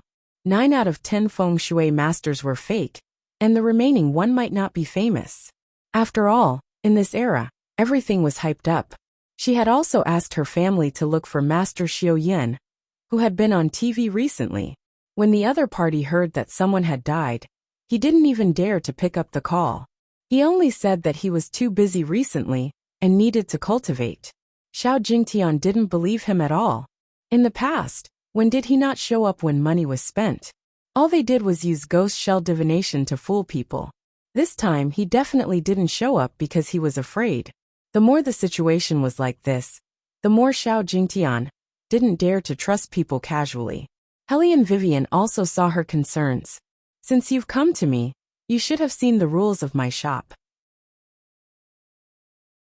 If the matter isn't resolved, I won't charge you a single cent, so there's no element of deception in this. When Xiao Jingtian heard her say this, she also felt that it was a little rude. Shop owner, we didn't mean that. It's just that this matter is no small matter. We're just afraid and don't know what to do. Besides, to be honest, your age is beyond our expectations. Age doesn't affect one's profession. Hellion Vivian's lips curled up. There's no Yin energy here, so I can't prove it, but I can do a simple divination for you. From your looks, you have good fortune, and are destined to be rich and powerful. Since you're still a graduate student and don't have a job, it means that your family is in business. Xiao Jingtian's eyes widened, as if she couldn't believe that the other party could guess what her family did after just meeting her for the first time. After all, among these students, only one knew about her family background, because she usually didn't dress conspicuously and had always been very ordinary. The woman in pink sitting next to Xiao Jingtian was also shocked by Hellion Vivian's deduction. Jingtian, could it be that when the two of you were chatting earlier, you sent her some kind of message? For example, you could name any price you want? No. Xiao Jingtian was sure that she hadn't said anything. The other two boys stared at Xiao Jingtian with wide eyes. You're in a big business? Xiao Jingtian originally didn't want too many people to know about her family while she was in graduate school. After all, her father's business was too famous in the area, and sometimes it was really troublesome. But since it was like this now, there was nothing to hide.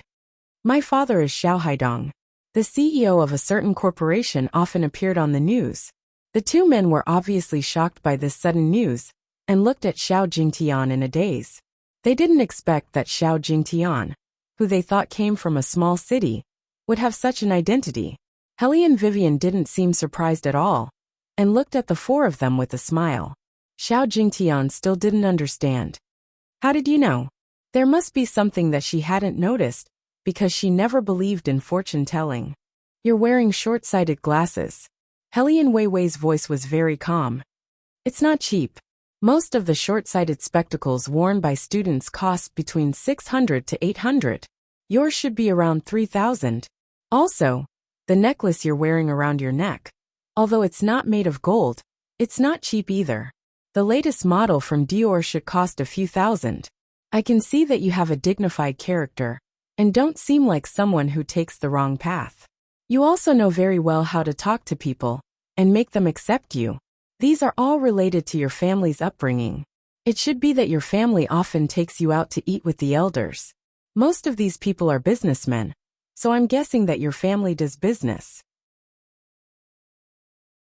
After all, people from a small town shouldn't be so generous with their money. Moreover, you're very low-key, and know how to hide your wealth. This means that you don't want people to notice your family. After listening to Hellion Vivian's analysis, Xiao Jingtian's admiration for her almost exploded. She was even more professional than the police.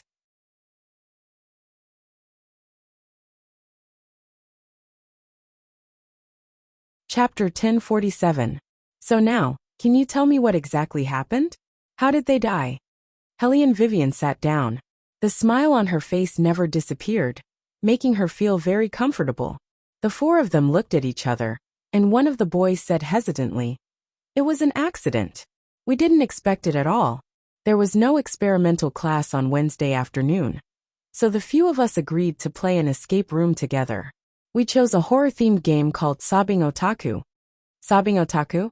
Hellion Vivian raised her eyebrows. What kind of name was that? The boy spat. That's right, it's Sobbing Otaku. We wanted to play something that other people wouldn't dare to play. After all, we were all science and technology students, so we weren't too resistant to this kind of thing. In fact, that escape room was scarier than we thought. When we went in, we wore blindfolds, and the person in the back put his arm around the person in front of him. There were 5 of you, And when you went in, you formed a straight line, right? Helly and Vivian quickly reacted. At that time, there shouldn't have been any problems. Xiao Jingtian looked at her in shock. You guessed it right again? There's no need to guess. Helly and Vivian chuckled. The way you walked is called the pure yang technique in formations, and it's used to ward off evil spirits. Generally, when you walk like this and wear blindfolds, you won't look left, right, front, or back, and you'll be able to form a formation. This kind of formation can play a protective role to a certain extent. The four of them didn't know that there was such a thing. Helly and Vivian took out her phone and waved it. Continue. After we opened our blindfolds, we entered a very ordinary escape room. The room was very small, and we needed to find clues to open 3 locks, the boy said in a low voice. Originally, there was no problem until the last lock was opened, and a wardrobe popped out. That wardrobe can only fit 1 person at most. A sliding wardrobe? Helly and Vivian had obviously played this game before, so she quickly guessed the main point. You need to go in one by one to find clues? The boy nodded and said with some difficulty, I was the first to go in. The setting inside was very scary, and I was shocked at the time. You know, I was separated from another room, and there was only a flashlight, and it shone on a woman in white hanging. That was the scariest moment. I hurriedly asked them to come over. I waited until I was scared because it was too scary. After we came over, we didn't want to stay in that small place any longer, so we quickly took a picture of the clues and wanted to go out. To be honest, I was really scared at that time. I didn't want to be the last to go out, but I can't let a girl be the last to go out. When Chen Yang saw that, he said that he would be the last to go out, and asked us to go first. After we went to the main hall, we pulled the wardrobe to get him to come over. But no one expected that something would happen at that time. The boy reached out and covered his face, his whole body trembling. After we went out, we wanted to pull him back, but we found that the wardrobe seemed to be stuck by something. No matter how hard we pulled, it wouldn't budge. At that time, a woman's cries began to sound in the secret room. There was also Chun Yang's voice. He seemed to be convulsing. We were scared and tried to pull the wardrobe, but no matter how hard we pulled, it wouldn't budge. We started to shout Chun Yang's name and hit the wardrobe, but it didn't work. I hurriedly pressed the walkie-talkie to call the shop owner, who had escaped from the secret room. After he came in and cut off all the power in the secret room, the wardrobe was pulled out. Then we found Chen Yang. He was already lying there. Helly and Vivian paused for a moment and put the phone on the table. Then, how did the woman's cries come about? Was there a sound effect in the secret room? Or did you really hear something that others couldn't hear? We don't know. The four of them looked at each other again. In the end, they gave Helly and Vivian an answer with uncertainty. Helly and Vivian stood up. Then we can only go back and play again to understand the rules. Now, go back and play again? One of the girls widened her eyes. She was the only one who wasn't wearing glasses, so her fear was particularly prominent. No, we can't. Helly and Vivian raised her eyebrows. Why? It's only been a while since the murder happened. Would they let people play again? The girl stuttered. That place was cordoned off by the police some time ago. How could they possibly reopen? Helly and Vivian lowered her eyes and looked at her. You also said that it was a while ago. The person you're talking about should be long gone, right? How do you know? Xiao Jingtian was really admiring this high school student shop owner more and more. Helly and Vivian laughed. Generally speaking, when a murder case like this happens, the police won't be able to give any clues. Even if you're close friends, you wouldn't think of asking a yin-yang master to deal with this kind of thing. You're just postgraduate students at the same university. Although you're usually close, you don't actually talk about everything, right? Otherwise, how could you not know about each other's family situation? Since your relationship was so ordinary, you probably wouldn't have kept harping on this matter in the beginning. After all, you still need to study. Moreover, the police also said that they didn't have any clues, so the possibility of it being an accident is very high. Of course, this matter will definitely leave a shadow in your heart. You'll definitely have nightmares at night, And you'll also see a psychiatrist or something. These are all normal, but after going through these stages, you'll probably deliberately choose not to mention this matter. After all, everyone subconsciously chooses to forget the terrifying memories and avoid touching them if possible. It's best if this matter can become a secret.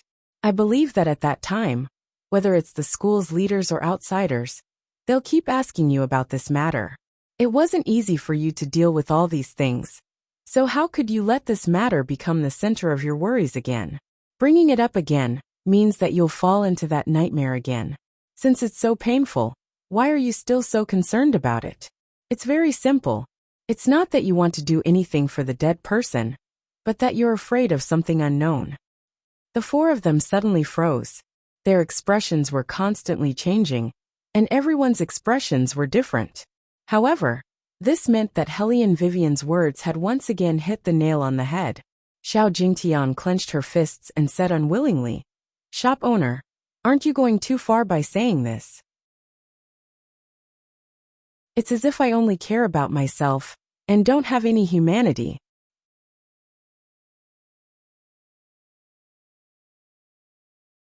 Chapter 1048.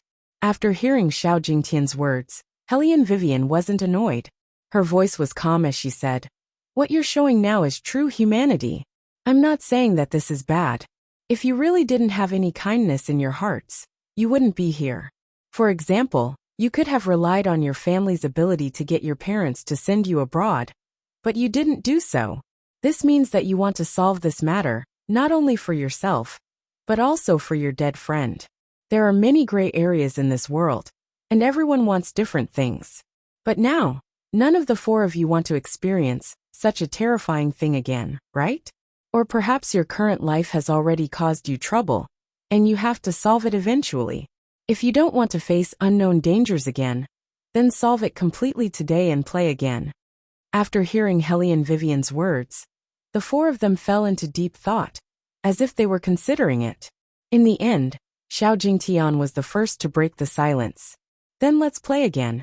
"Very good." Helene Vivian smiled and looked to the side. "What about the others?" The three graduate students looked at each other, and the scared girl also clenched her fists.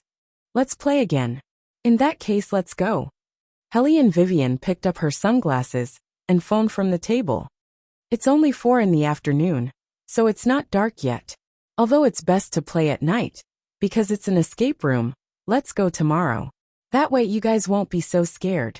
The two men felt embarrassed to be told that they were scared by a high school student, so they reached out and scratched their heads. The escape room was in an old alley in Beijing. The alley was very deep, but it was very well known. This escape room was also very popular on the internet. Before Helene Vivian set off, she asked Monkey to help her quickly check it out. Although there had been all kinds of rumors about the escape room before, nothing had ever happened. Instead, many people said that the place was not clean. But it was precisely because of this that it attracted more enthusiasts to play it.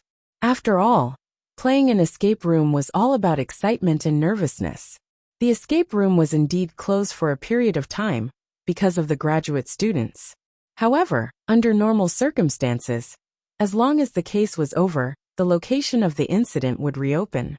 However, after all, such a terrifying thing had happened before. So even though 4 months had passed and the secret room had reopened, there were not as many people who came to play as before. It was more than a little desolate. Especially with the theme of the sobbing house. No one dared to enter it again. By the time Helene Vivian and the others arrived, the shop owner had already locked the theme. Obviously, he was not going to accept any more customers. Of course, when the shop owner looked up and saw the 4 people, his expression froze. It was obvious that he recognized them as the graduate students who had played the sobbing house theme back then. "You still dare to come?" If it weren't for that incident, his business wouldn't have been so miserable. Xiao Jingtian was a little embarrassed. "Store owner, how unlucky. I won't be opening for the next 2 days. You guys should be the same. Ever since that time, you definitely don't want to play the secret rooms anymore. Aren't you afraid?" The shop owner really didn't understand what young people were thinking these days, but this time, he wasn't going to entertain them anymore. Hurry up and go back. Helly and Vivian moved to the side and stood in front of the shop owner. Psychologically speaking, the more afraid you are of something, the more you have to face it in order to free yourself from it. I don't think you've had too many customers during this period of time, right? Don't you want to restore the flow of customers here? Besides, after what happened, no matter where you open a shop in the future, you'll be questioned. Many people will be worried about their safety and won't dare to come here to play. If we can play it again, the shop owner's reputation will be restored, and this shop will no longer be a deterrent. No matter what, it's a good deal for the shop owner. Of course, the shop owner knew that if someone could play it again, it would be a good thing for him personally. However, he said, I don't want you to take that risk again. As he spoke, he laughed bitterly. I even wanted to knock down the sobbing house theme and renovate it again. But even so, I can't sell these rooms anymore. This is a place where every inch of land is worth its weight in gold. Who would have thought that it would become like this? In Beijing, no one dares to buy a place where there has been a murder case. I'm also very particular about this. If something happens to you guys again, what should I do? Actually, I'm a yin yang master. I specialize in helping people deal with things that aren't too clean. Helly and Vivian smiled lightly and zipped up her school bag. These are all my tools. Since you're doing a supernatural theme, you should have some understanding of these things. The shop owner looked at the things in front of him and was completely stunned. The dog blood red rope, the yellow talisman, the compass, the yin-yang fish, and the 8 trigrams. Every one of them symbolized Helly and Vivian's identity. Helly and Vivian smiled again. Before entering the shop, I deliberately observed that there are 4 rooms here. The windows of each room are facing the sun. The windows of the other 3 are closed, and only one is open. However, that room has 2 locks. If I'm not wrong, that's the sobbing house. The windows are open for exposure to the sun. In such a day, the yang energy is the strongest. Moreover, the house here occupies the dragon vein. After exposure to the sun, it's very difficult for there to be any undead in the room. So shop owner, let's go in. What are you worried about? If the shop owner was still doubting Helly and Weiwei just now, after hearing her opinion on feng shui, his attitude suddenly changed. With a relaxed smile on his face, he said, I have seen many self-proclaimed masters, but you are the first person who can see that there is a dragon vein here at a glance. Shop owner, you're not simple either. The setting is very particular. Helly and Vivian looked up, especially the zhong kuei on the door wall. Ghosts can't enter. When the shop owner heard this, he knew that he had met an expert this time. In fact, he wanted to solve the current problem more than anyone else. He had invited many friends to watch the scene. Either he didn't have the slightest bit of real knowledge, or he kept shaking his head after reading it and couldn't say anything. But today, this little girl's every sentence was straight to the point. Perhaps if it was her, she could really solve his dilemma. Why do you want to play it again? When Helly and Vivian heard the shop owner's words, she knew that the shop owner had a chance to change his mind. The corners of her mouth curled up meaningfully. Because when people are afraid, it's easy to reveal flaws.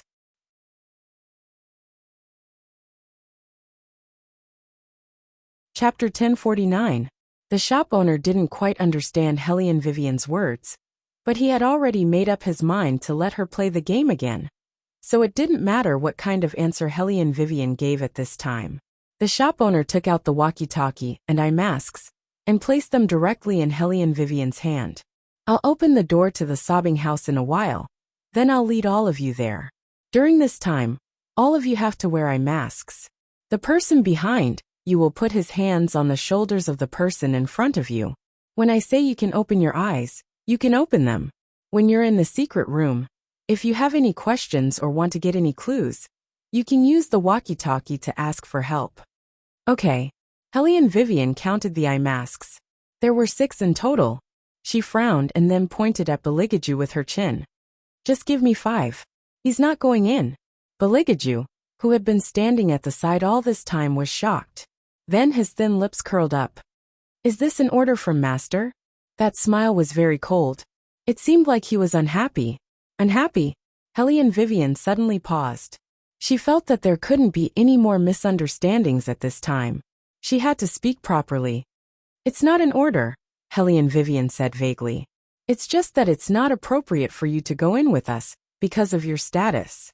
When the 4 graduate students at the side heard this, they looked at Helene Vivian with condemnation in their eyes. It was as if they were saying that in this day and age, she was still judging people based on their status. However, Beligaju understood what she meant. After being stunned for a moment, he really smiled. I can go in alone first, then you guys can come in. Alone? The shop owner shouted. No, that's too dangerous. The other 4 people were also worried about letting such a beautiful young man go in first. If you're not afraid and want to go in with us, then go in together. Why do you have to be separated? Even if we're your boss, there are some things you can ignore. It was obvious that Xiao Jingtian's words were meant for Helene Vivian to hear. After all, this was the first time she had seen someone treat an employee so kindly. To be honest, although she admired this exorcist shop a lot, she didn't like her. This person was too utilitarian, and thought of everyone's human nature in a very dark way. Therefore, she and this kind of person were born to be at odds. Helene Vivian never liked to explain things, especially to outsiders. She smiled and ignored Xiao Jingtian's words. Instead, she turned to Beligaju and said, Ju will do as you say. You go in first. All right. Beligaju chuckled and took a step forward. His gloved hand gripped the iron lock, and with a flick of his finger, the wooden door in front of everyone immediately opened. No one knew what method he used to unlock the door. Even the innkeeper was dumbfounded with the key in his hand. He had locked the door twice. Wait a minute. Xiao Jingtian stopped Beligaju. Are you really going in first? It was very dangerous inside. What's more, you have to cover your eyes. What if something happens? Beligaju didn't answer her, nor did he ask the innkeeper for a blindfold. Instead, he took out a black handkerchief from the pocket of his black suit jacket and casually tied it behind his head. His eyes were covered, leaving behind his exquisite facial features that made people's hearts pound even faster. There was still a smile on his face. After all, only he understood that someone didn't want him to go in with everyone. It was obvious that she was protecting him. After all, once the pure yang formation was formed, if he followed behind, he would either destroy the formation's effect or be affected by the yang energy and become uncomfortable. Was she treating him the same way she treated the little devil? She was so cute and careful with him. Inexplicably, Helene Vivian felt that a certain highness was in a very good mood right now. She glanced over and said, After you go in, find a place to hide first. Yes, my respected master. As expected, she was worried that the formation would hurt him. It seemed that his current form wasn't completely useless. It could still make her think of him at all times. Beligage's thin lips curled up as he slowly walked into the unknown darkness. Xiao Jingtian didn't expect to have such a loyal subordinate. She glanced at Helene Vivian and shook her head. The innkeeper was still very worried. Is he really going to be okay? Don't worry, my assistant is very good. Helene Vivian chuckled and put on the blindfold. Then, as if she had thought of something, she took it off again. By the way, when these friends were playing earlier, they said that they would hear a woman crying inside. I want to ask if this was the sound effect you set, or only they can hear it. The innkeeper nodded. Oh, that. It's just a sound effect. There's nothing special about it. I understand. Helene Vivian put on the blindfold again and said crisply, Let's go in now. All 4 of them were very nervous. Unlike Helene Vivian, many of them didn't want to experience that scene again. But there was no other way. This matter had to be resolved. Because if it wasn't resolved, they would be killed. Kacha. There was the sound of a lock. Then, a woman's voice immediately sounded. It could be heard that it was recorded on the radio. There were 6 of you last time. Why are there 5 this time? Where's the girl who's missing? Where did she go? A girl? Helene Vivian immediately took off the blindfold. What came into view was a piece of clothing hanging above her head, fluttering back and forth like a female ghost. However, this wasn't what she was concerned about. What she was concerned about was the background story itself. After all, The four of them had played this game before, so they knew how to solve the problem. They went straight to the combination lock next to them and shouted, "Hurry up and unlock it!" "Wait, let me finish listening to the background story first." Helene Vivian pricked up her ears. The woman's voice continued, "Didn't you notice that one of you is missing? I see her. She's waiting for you underground. If you want to escape this curse, think carefully. What sin did you commit? Was it indifference, selfishness, or arrogance? All the answers are in this house. You must find the answers before midnight and redeem your sins. Otherwise, there is only one result, and that is death." This recording made one's hair stand on end. One of the girls among the four of them had already started to turn pale. "Don't listen anymore. Hurry up and unlock the first lock according to the password we calculated before." "What's the password for the first lock? Do you still remember?" Xiao Jingtian turned around and looked at her classmates. No one could tell her the answer, because they suddenly remembered that the person who had unlocked the first combination lock was the deceased, Zhang Heng.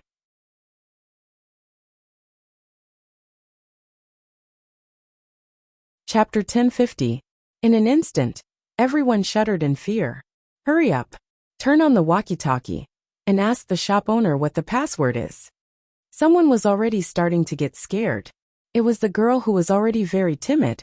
The other three people were also a little uneasy, especially the boy who was holding the walkie-talkie. He was so scared that his hands were trembling, but no matter how hard he tried, he couldn't turn on the walkie-talkie button. Helene Vivian watched from the side and reached out to stop their movements. Her voice was calm as she said, "It's just a very normal recording. What are you guys so nervous about? You're even holding the walkie-talkie upside down." The four of them looked at each other and didn't say anything, but it was obvious that some of them were sweating profusely because of some unknown matter. Helene Vivian continued, "Also, you don't need to ask the shop owner. It's not that difficult to enter the next level." As she spoke, Helene Weiwei turned on the flashlight and focused the beam of light on the ceiling beside the clothes. There was a couplet written there, which seemed to be used to suppress evil spirits. The ceiling beside the couplet was obviously different. "This is a secret door, reuniting after 60 years of age? Try 141. The timid female graduate student immediately entered the password, according to Helene Vivian's instructions. With a click, the safety lock was opened. The female graduate student's eyes widened, and she looked at Helene Vivian in shock. "You're so smart." Xiao Jingtian also glanced at Helene Vivian. "How did you guess it? Even Zhang Heng couldn't solve it so quickly back then." Reopening means that there are two chances. 70 multiplied by 2 is 140. Reopening means that there are two chances. 70 multiplied by 2 is 140. Reopening means that you add 1, and the final result is 141. Helene Vivian said as she shone the flashlight on the safe. Xiao Jingtian wasn't so scared anymore, but she suddenly remembered something. "Where's your assistant? Why aren't you worried about him at all?" Helene Vivian turned to look at her and called out into the darkness, "Ju." After a while, a tall and slender figure walked out of the darkness. There was a smile on his face. "I'm here." "Okay." Helene Vivian nodded and continued to study the safe. Xiao Jingtian didn't say anything else. Helene Vivian was very focused. After all, if His Highness came in alone and didn't have her spiritual aura as a cover, no matter how much he tried to hide his devil aura, it would still remain and affect the aura in this room. In other words, even if there were dead spirits here, they should have all been scared away by His Highness. Therefore, Helene Vivian was not worried that the four of them would be possessed by ghosts. If that was the case, then she could focus on the clues. That's right. From the very beginning, Helene Vivian found it strange. The reason for that was because she suspected that there was no vengeful spirit this time. The reason was very simple. If there really was a ghost killing people, this should be a place where it was easy to condense resentment, which was why it could cause evil spirits to kill people. However, after Helene Vivian arrived, she realized that this secret room didn't attract resentment as easily as other places. Although there were many realistic settings inside, The shop owner happened to be someone who knew feng shui, so the layout of each room was quite particular. He even knew how to use pure yang energy to dry the room, to achieve a certain effect of getting rid of resentment. Of course, no matter what kind of feng shui array it was, it couldn't stop evil spirits from hating people. Then she would start from the second point. If this evil spirit was attracted by this group of people, then the person who was killed by the ghost would become a vengeful spirit and stay in this secret room forever.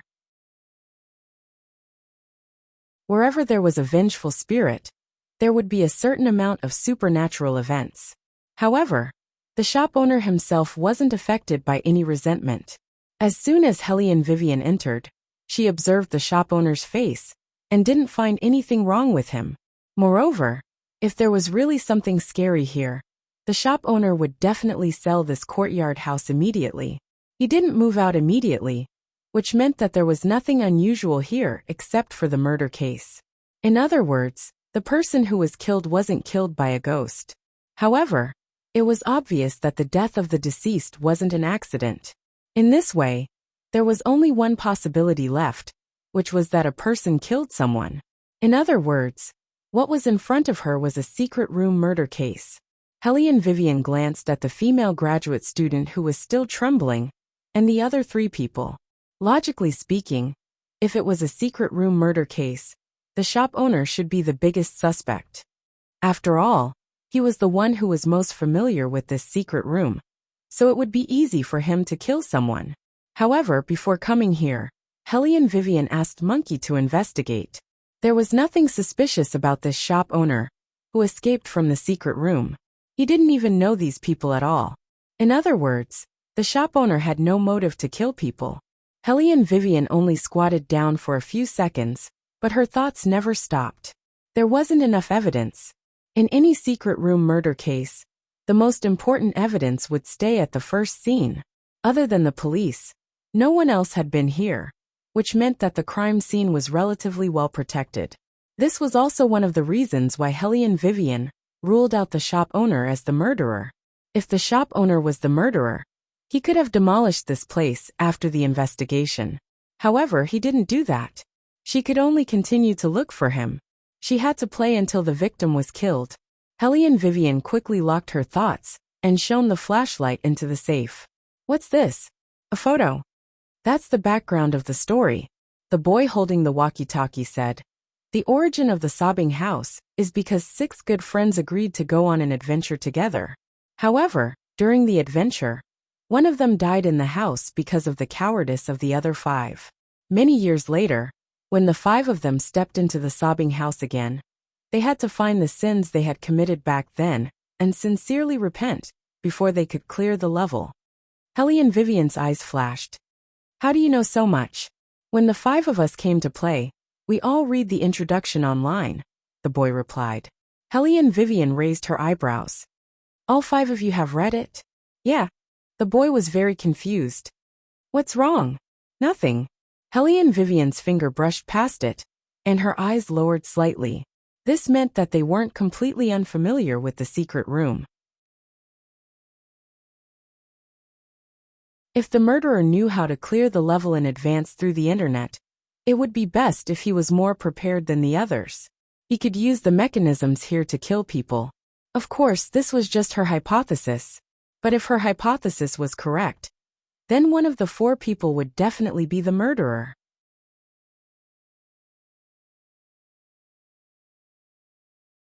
Chapter 1051. Hellion Vivian raised her head and glanced at each of them. What kind of reason would make her or him kill someone who could be considered a good friend? And why would they choose to do it in a secret room? She still had to continue looking for evidence. At the very least, she had to figure out if there was any conflict between these people. Most of the murders that happened at this age were due to love. After all, they didn't have any interests involved. So here was the problem. Although these people often came out to play, they weren't a couple. How could such a thing happen? Hellion Vivian couldn't figure this out either. She looked at the photo in her hand again. There were 6 people in the photo, but one of them had been scratched out with something like a knife. There was a sentence written below. Have you forgotten my name? What's going on? Helly and Vivian asked the boy who was holding the walkie-talkie. Was the photo like this when you first came here? The boy nodded. Yes. Is that so? Helly and Vivian narrowed her eyes. Is the password for one of the locks a 4-digit English alphabet? The other boy was surprised. How did you know? She clearly hadn't checked the lock here just now. It's obvious that this photo gave us a hint. Helly and Vivian shone the flashlight on the person's name that had been scratched out. This person's name is Chun Hong, and the password is Hong Hong. Xiao Jingtian looked at Helly and Vivian in shock. In just a few minutes, they had already opened the second lock. All four of them remembered that the first time they came to play, they wasted a whole 10 minutes on the first lock, not to mention the second lock, which no one could unlock at all, if they hadn't asked the store owner for a hint, and the store owner hadn't told them to pay attention to the sentence in the photo. Have you forgotten my name? They wouldn't have been able to figure out what the password was at all. You're so smart. The timid girl couldn't help but exclaim. Helly and Vivian chuckled softly and pretended to reply casually. Girls don't actually need to be so smart. It's good to be as pretty as you. That's how you'll attract boys. Not at all. The girl blushed at the compliment, but she raised her head. Obviously, she enjoyed Helly and Vivian's compliment. The rest of the people also relaxed because of the topic of Helly and Vivian. They chatted with each other and didn't seem as scared as they were when they first came in. The five of you always hang out together. Haven't you thought about finding a girlfriend? Helly and Vivian asked the boy who was holding the walkie-talkie. The boy pushed his glasses up his nose bridge. I haven't considered that yet. Oh, he hasn't considered it. What about you? Helly and Vivian looked at the boy who was flipping through the clues. You're so tall, and your face is so tough. Don't tell me you haven't thought about finding a girlfriend?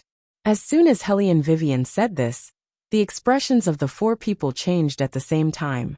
This was especially so for Xiao Jingtian. Her face was a little pale, and she didn't know why. The timid girl and the boy who was holding the walkie-talkie looked at each other, then quickly looked away. All of their reactions indicated that they were hiding something. Helly and Vivian stopped in her tracks and looked at these people with her arms crossed. After a while, she said to Xiao Jingtian, Miss Xiao, since you want to solve the problem, then tell me all the secrets. Otherwise, it'll be very difficult for me to help you solve the problem. I don't think we need to talk about that, right? The timid girl looked at the tough boy and whispered softly. The boy lowered his head and said, It's okay. Tell us. Since it's helpful to us, then tell us everything. Okay. Xiao Jingtian clenched her fists and said, A long time ago, there were actually 6 of us who would come out to play together, but no one knew why. One day, Dong Sijia suddenly jumped off a building and committed suicide. Because of this, we were depressed for a long time. Dong Sijia was beautiful and got along well with everyone, so all of us liked her very much. The boys also wanted to pursue her, but she only liked Fei Yang. She waited for Fei Yang to play basketball and washed his clothes for him. In order to be closer to Fei Yang, she did so many things. However, before Fei Yang could be with her, Xiao Jingtian didn't continue speaking. It was only then that Helly and Vivian found out that the tough and handsome boy was called Chen Fei Yang. However, could things really be as simple as Xiao Jingtian said? Under normal circumstances, the more beautiful a girl was, the more envied by others. How could she make everyone like her? Helly and Wei Wei was almost 100% sure that at the very least, that timid girl didn't really like this girl called Dong Sijia. This was because when she mentioned how she pursued Chen Fei Yang, the girl obviously curled her lips. The relationship between these 6 people seemed ordinary, but in fact, it was very complicated. 3 boys, 3 girls. Usually, they would get along very well. But if these 3 girls all liked the same boy, then things would become very complicated. From the way they acted just now, Helly and Vivian were sure that whether it was the timid female graduate student, Xiao Jingtian, or Dong Sijia, who had committed suicide previously, the one they liked was this boy named Chen Fei Yang. Then, what was the relationship between the other 2 boys like? Helly and Vivian had no idea. However, her intuition told her that Dong Sijia's suicide a year ago was decisively related to this murder in the locked room. Helly and Vivian glanced at the photo again, and then thought about the background story here. Was it a coincidence? There were also 6 people, but one had left, so there were only 5 left. And the first time this group of people entered the locked room, there were also 5 people. Countless cases told us that the scene of a murder would unconsciously reflect the strongest desire in the murderer's heart. And all the recordings and furnishings in the locked room reflected that someone was emphasizing that they shouldn't forget the person who died. If they forgot and didn't repent for their sins, they had to stay. That was why this locked room murder case happened. If it weren't for the information from Monkey's investigation, Helly and Vivian would definitely suspect the shop owner again. For example, she would guess that the shop owner might be Dong Sijia's brother or some other relative. But he wasn't. The shop owner really had nothing to do with these researchers. Then, who on earth wanted to convey this message to them? Helly and Vivian almost instantly eliminated 2 people in her heart, and in the end, only 2 other people were left. They were Chun Feiyang and the boy with the walkie-talkie. It was very simple. Because the person who did this must have liked Dong Sikhun very much. You're tuning in to the Dreamy Chapters YouTube channel. We're so grateful for your support. And don't forget to subscribe to join us on this incredible journey through captivating stories. Your generosity through donations truly makes a world of difference, as it's the primary source of revenue that allows me to expand and enhance this channel for you. Thank you from the bottom of my heart for being a part of this adventure.